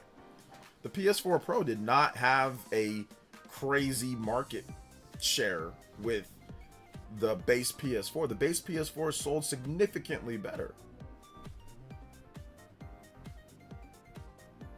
I know I'm just saying that definitely better in the last gen. It's obviously a flip gen with the PS5 Pro. Yeah, but that to me, it doesn't even matter if if Sony has a system that sells better, or sorry, that is more powerful or not. I don't think that even matters. I think people just trust the PlayStation brand in the games more. They can have a system that's weaker. They can have a system that is not, like, I don't think it even matters. I don't think the power of the system matters. As long as it's close enough and as long as you can play your PlayStation games and play third-party games, the power difference does not matter. I think there's going to be a significant power difference between the next Xbox and the next PlayStation. And I think that the next PlayStation is going to stomp a mud hole in the next Xbox, regardless of the power or not. I don't think the next Xbox is going to sell significantly well at all based off of what we know so far and based off of their continued downward trend of sales. So to me, at least, I don't see the power thing. To me, has not mattered for Sony. Even with the PlayStation 2, the PlayStation 2 was weaker than the GameCube and the Xbox, and it stomped a metric mud hole in the GameCube and the Xbox. Yet those two systems were more powerful. So the PS3 was more powerful than the Xbox 360, and at least early on, Xbox 360 was stomping it. And with the Wii stomped both of them. You know? So look at the Switch. Switch compared to every other system, it curb stomped all the other systems. The Switch 2 curb stomped every other system for the first 9 months. So the power of the system, in my opinion, is one of the, it's important, but it's like, it's one of the least important things. Deported, relatively speaking, to how the system is going to do. There's got to be a certain level where developers can get their games on there, but I don't think it even matters about the power. Like, I don't think it matters. You know, like if Microsoft put out an Xbox Series X Pro and it was way more powerful than the PS5 Pro, I don't think it even matter. Like, the PS5 Pro would probably still stomp it when it comes to sales head up, you know? And I think the base PS5 was still stomp. You know, I don't think it really matters, you know? How do you think or shout outs to Deported with the $5 dono. So the crazy thing is, I felt that the PS5 Pro came out too early, even though it didn't. Lockdown shortages made this gen feel crazy. Lockdown and shortages made this gen feel not as long as it actually is. Like, okay, we're going on 6 years. It does not feel like 6 years. It feels more like 2 or 3 years because of lockdowns, because of shortages. So to me, it doesn't even, like, you know, the PS5 is still good. I know some people say, oh, it's showing its age with Crimson Desert. Bro, like, Crimson Desert's a weird game. Most games, like, look at Sony's games. Most games run great. Most games run and look incredible on there. So how do you think the PS6 handheld will fare with the Switch 2 being competition? The PS6 handheld will get some dedicated sales from, like, the core Sony fans, but there's not enough money to go around. Like, Sony can't expect people to buy a PS6 that's going to be $500 to $600, and then a PS6 handheld for another, probably, if they can get it to $400, that'd be crazy, but, like, let's just say $500 or above. Sony can't expect people to be dropping that on both of them, plus the games. Now, it is going to have, you know, backwards compatible. It's probably going to have PS4, PS5 games, and maybe streaming PS6 games, or PS6 games and PS5 games, and maybe no PS4 games, or maybe, like, we'll have to wait and see. But if they can make a handheld system that can somehow play PS4, PS5, and PS6 games, that just seems like it's going to cost $10 million per unit, or $10,000 per unit. So, so I don't know what's viable for them in that type of way, and I think it's going to be very, very, very difficult. But if anybody can do it, Sony can do it with their engineering teams. But I think it's going to be a very difficult sell to get everybody to buy, to get a lot of people to buy a PS6 handheld, to buy a PS6, and to buy expensive games for them too. On top of that, the PS6 handheld is not going to have physical games. So right off the bat, you're going to get people that are kind of spurned. If you have a physical library of games, you're immediately screwed off the bat. Like, unless they figure out something, unless they figure out a transfer system, or hey, you have this physical disc, it registers with your PS5, and then you can connect your PS5 to your PS6 handheld or your PS handheld, and then it verifies that you have the game. So then if it's in, like, you can play it. Like, there's gonna have to figure out some way there. Otherwise, it basically screws over physical owners of your systems. So we will see.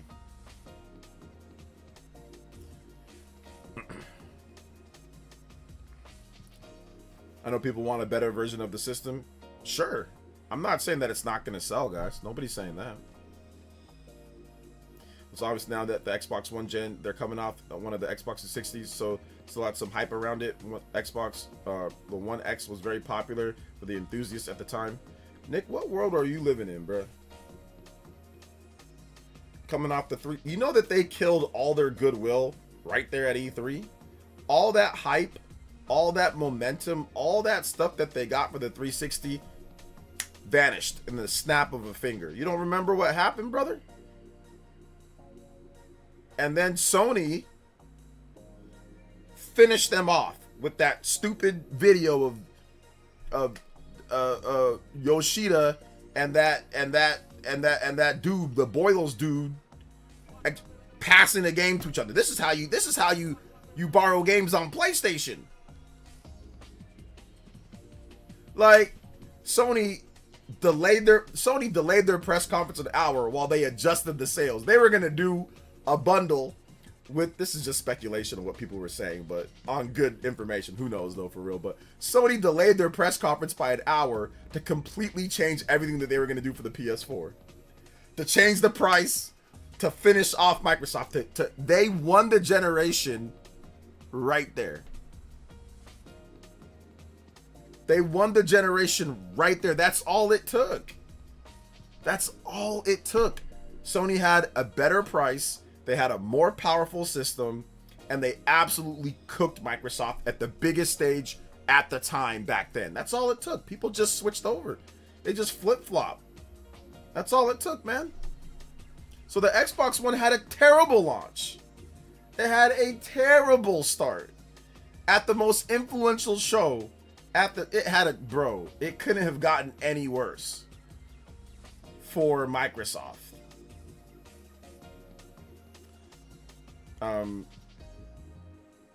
Sony did everything that they needed to do there. It was from the very beginning. And on top of that, you also have like the Japanese factor. You know, Xbox One is not going to sell in Japan and parts of Asia. Sony's significantly more popular there, so you have a big advantage there. So, and on top of that, you look at the Xbox 360 sales, and you know, Microsoft did have like the Call of Duty marketing, I think, back then. So I think they got a lot of sales from normies who just were like, oh, Call of Duty, yeah, NBA 2K, yeah. Like, the PS3 had a lot of problems running certain sports games or running certain normie games as well as the 360 because of the cell architecture. And Sony took a while, developers took a while before they got that. So a lot of people were ingrained with Xbox Live, with Xbox 360, and of playing their third-party games on there. It doesn't take much to get a normie to switch over. Like, it really doesn't. At that time, it didn't. They went with, hey, who's going to get me the best price, good power, you know, and where can I play Call of Duty the best, you know? So, yeah. I was 12 at the time. Unbelievable. It was so long ago. Yeah. I was old at the time, so shows my age right there.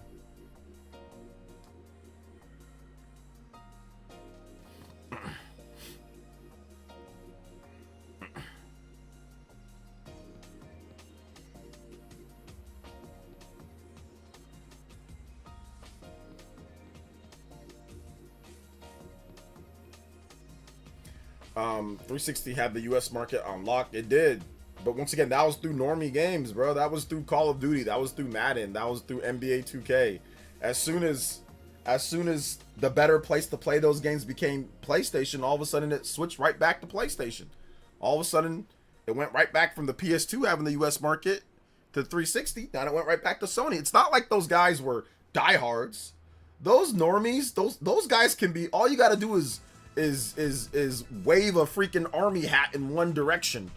All you got to do is market Call of Duty in one direction, and a lot at that time. Now it's different now, but at that, all you had to do was say Call of Duty on PlayStation, or you have to just do it like or on Doom Jump In. That's all you got to do on a Call of Duty commercial during the NBA or during the finals, during the NBA finals, or during the Super Bowl, or during like the Sunday Night Football game. All you got to do is just have a few Madden commercials with Troy Polamalu on the cover, and all of a sudden, I guess I'm gonna, or with Reggie Bush, or who do they have on the Madden, or Sean Alexander All you gotta do is have a few commercials with Sean Alexander or with Madden on Xbox, or have them out on your press conference when Reggie. Y'all gotta watch the E3 press conference with Reggie Bush and the guy some like cheesy white guy that was playing Madden with Reggie Bush, and all of a sudden he's like, "Oh yeah, now, oh yeah, don't do that for me now. Oh yeah, let's go. Oh yeah, no, you can't get me now." Like he was like, I was like, "Oh my goodness, dude! Like, come on." Like, that's all you had to do. You just had to have a press conference with Reggie Bush and all of that, man. That's all you had to do, man. That's all you had to do. I can see consumers having to choose between PS6 console and the handheld. Hard to get both if they're really expensive. It's just gonna be hard to get both. Period. Like, I don't think people are gonna do that a lot.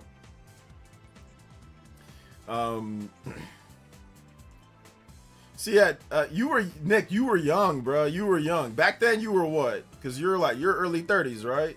So back then, you were young, man. You were like in your teens, right? At that time period. Like in the 360 and PS3 era, you were little. You were like a kid. Like 2006? You were like a kid. You were like 10, 11, right? You were like 4th, 5th, 6th grade. So you don't understand what it was. You don't understand the scenario during the PS3 and 3. I'm telling you, man, normies, they could be flipped. It was easy and it usually has to do with pricing. You can flip normies with pricing and Call of Duty. That's all you need. Sony came out, and the reason why it flipped from PlayStation to Xbox is because Sony came out at the E3 press conference. Once again, we did not have individual shows back then. We did not have, we did not have directs. The best way to reach the consumers was first through CES and back before that. And of course, your own newsletters and things like that, and like the press, like media, TV and things. But then we had CES, and then we had E3. And E3 was the de facto super direct. That's where you had to go. If you messed up at E3, it could follow you all generation. Sony messed up at E3. Now, they were able to recover a bit after some crazy decisions, but Sony messed up. They had a system that was too expensive.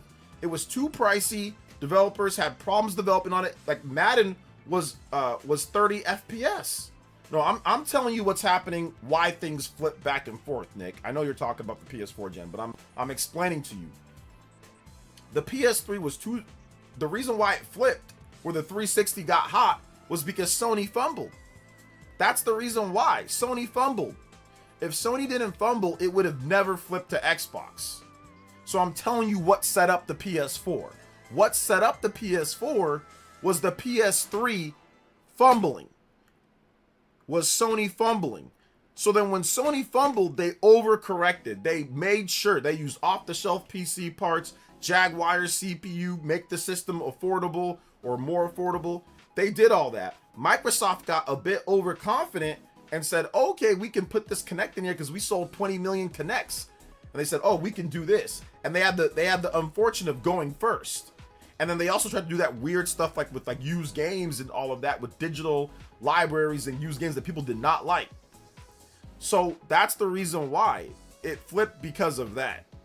But it started, the reason why it flipped from PS2 to PS3, or sorry, from PS2 to 360 was because Sony fumbled. They fumbled that E3. They had a system that was too expensive, and Microsoft took full. They turned the knife, man. They got Madden, they got all the games that they needed. And the PS3 also had problems running the normie games. Call of Duty and a lot of those games at first did not run as good, you know? So that's what happened, man. Which I mean, and I'm not trying to say you didn't know that, Nick. I know you and you were talking about the PS4. Yes, I know. Or I'm aware of that. So my bad if I felt it was the other way around. But like, that's why things flip. That's why they flip back and forth, you know? It's whoever messed up at E3. I remember a friend who was one of those normal gamers. He had a 360 and then he saw one Call of Duty Ghost commercial and bought a PS4 and a bottle of cold red Mountain Dew. Wow. That's what I'm saying. That's how, bro, I'm telling you.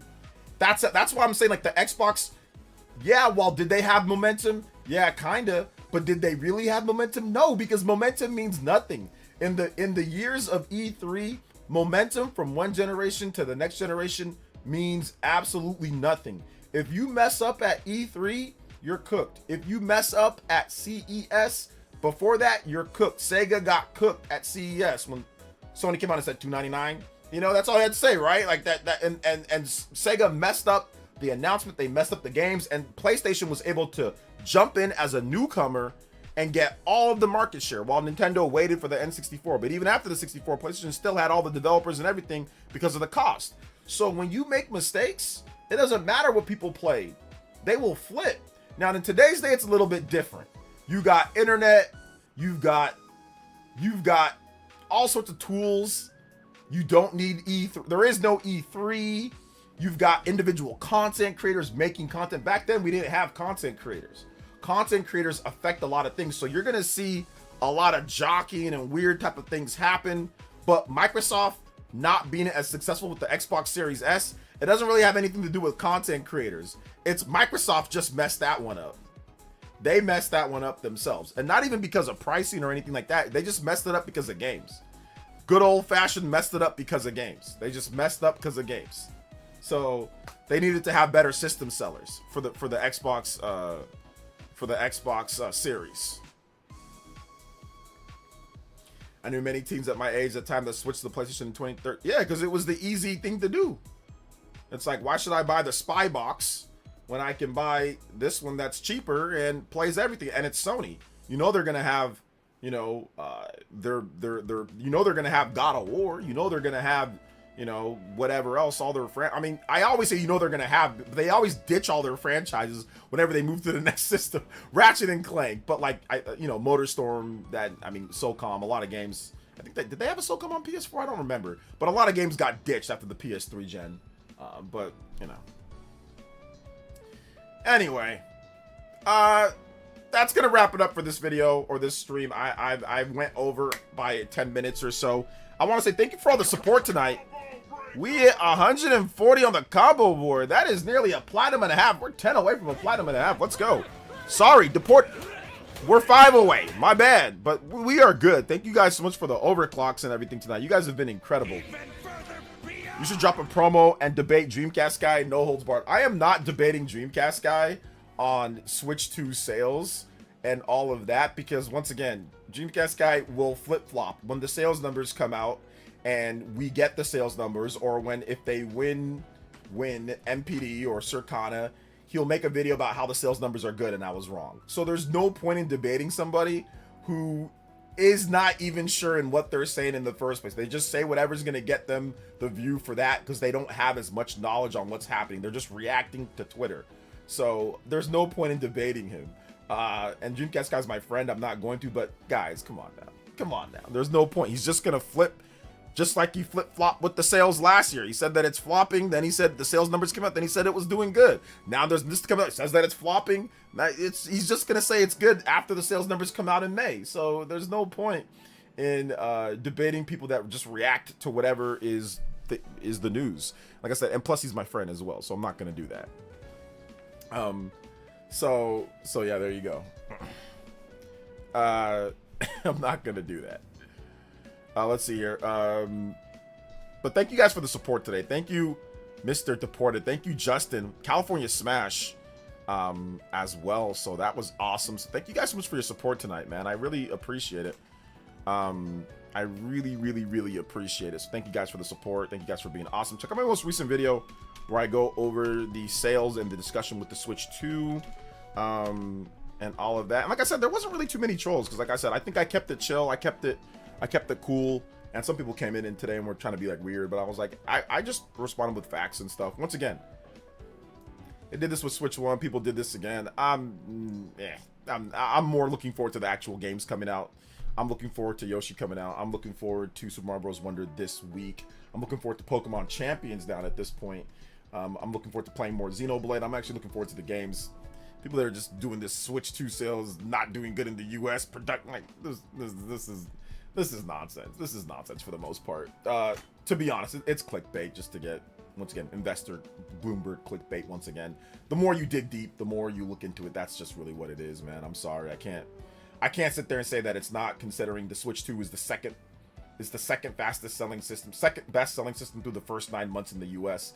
I'm sorry. That's just facts. There's nothing that that's facts. It's sold better than everything but the GBA. So I'm not going to sit there and say, oh, it's not doing well. Stop the cap. It's the best selling system of all time in the first number of months. So, yeah. So anyway, I'll make a video on it, talk about it tomorrow. So, yeah. All right, guys. Thank you guys so much for watching. I do appreciate it. Thank you guys for being awesome. You guys are goated like always. Yeah, we will see you guys. I'll see you guys for the next one. Okay. I will see you guys for the next one. This will happen with every single Nintendo system from Bloomberg till the end of time. Till forever. It doesn't even matter if they sell more than the PS2 with the Switch 1. With the Switch 1 that sells, they'll do it every single time. They legitimately don't care. So yeah. Shout out to the content creators that actually knew what's up with that one. RGT did that, so. So yeah. All right, guys. Love y'all. We'll see you guys for the next one. All right. Peace out.